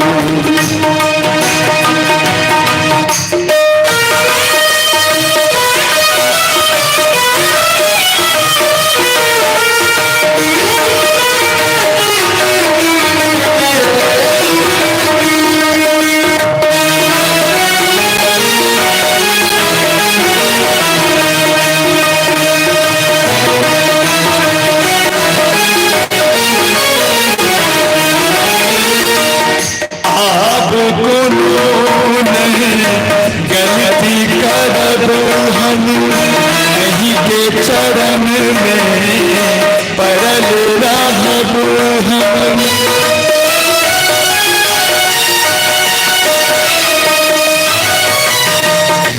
आपने कोनो गलती करब हम, अहीं के चरण में परल रहबो हम। रख लिया निज जैन का हमरा, रख लिया निज जैन का हमरा, नाम विसारो यो भोला दानी, दर्श दिखाबो यो भोला दानी, दर्श दिखाबो। अनजानी जे गलती के, अनजानी जे गलती के, छोड़ो सारो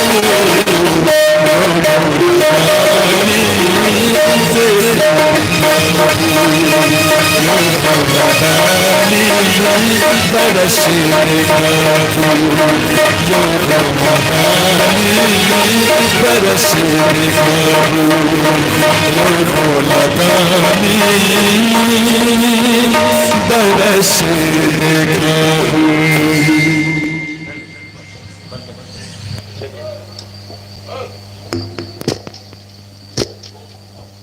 Gracias, Mario.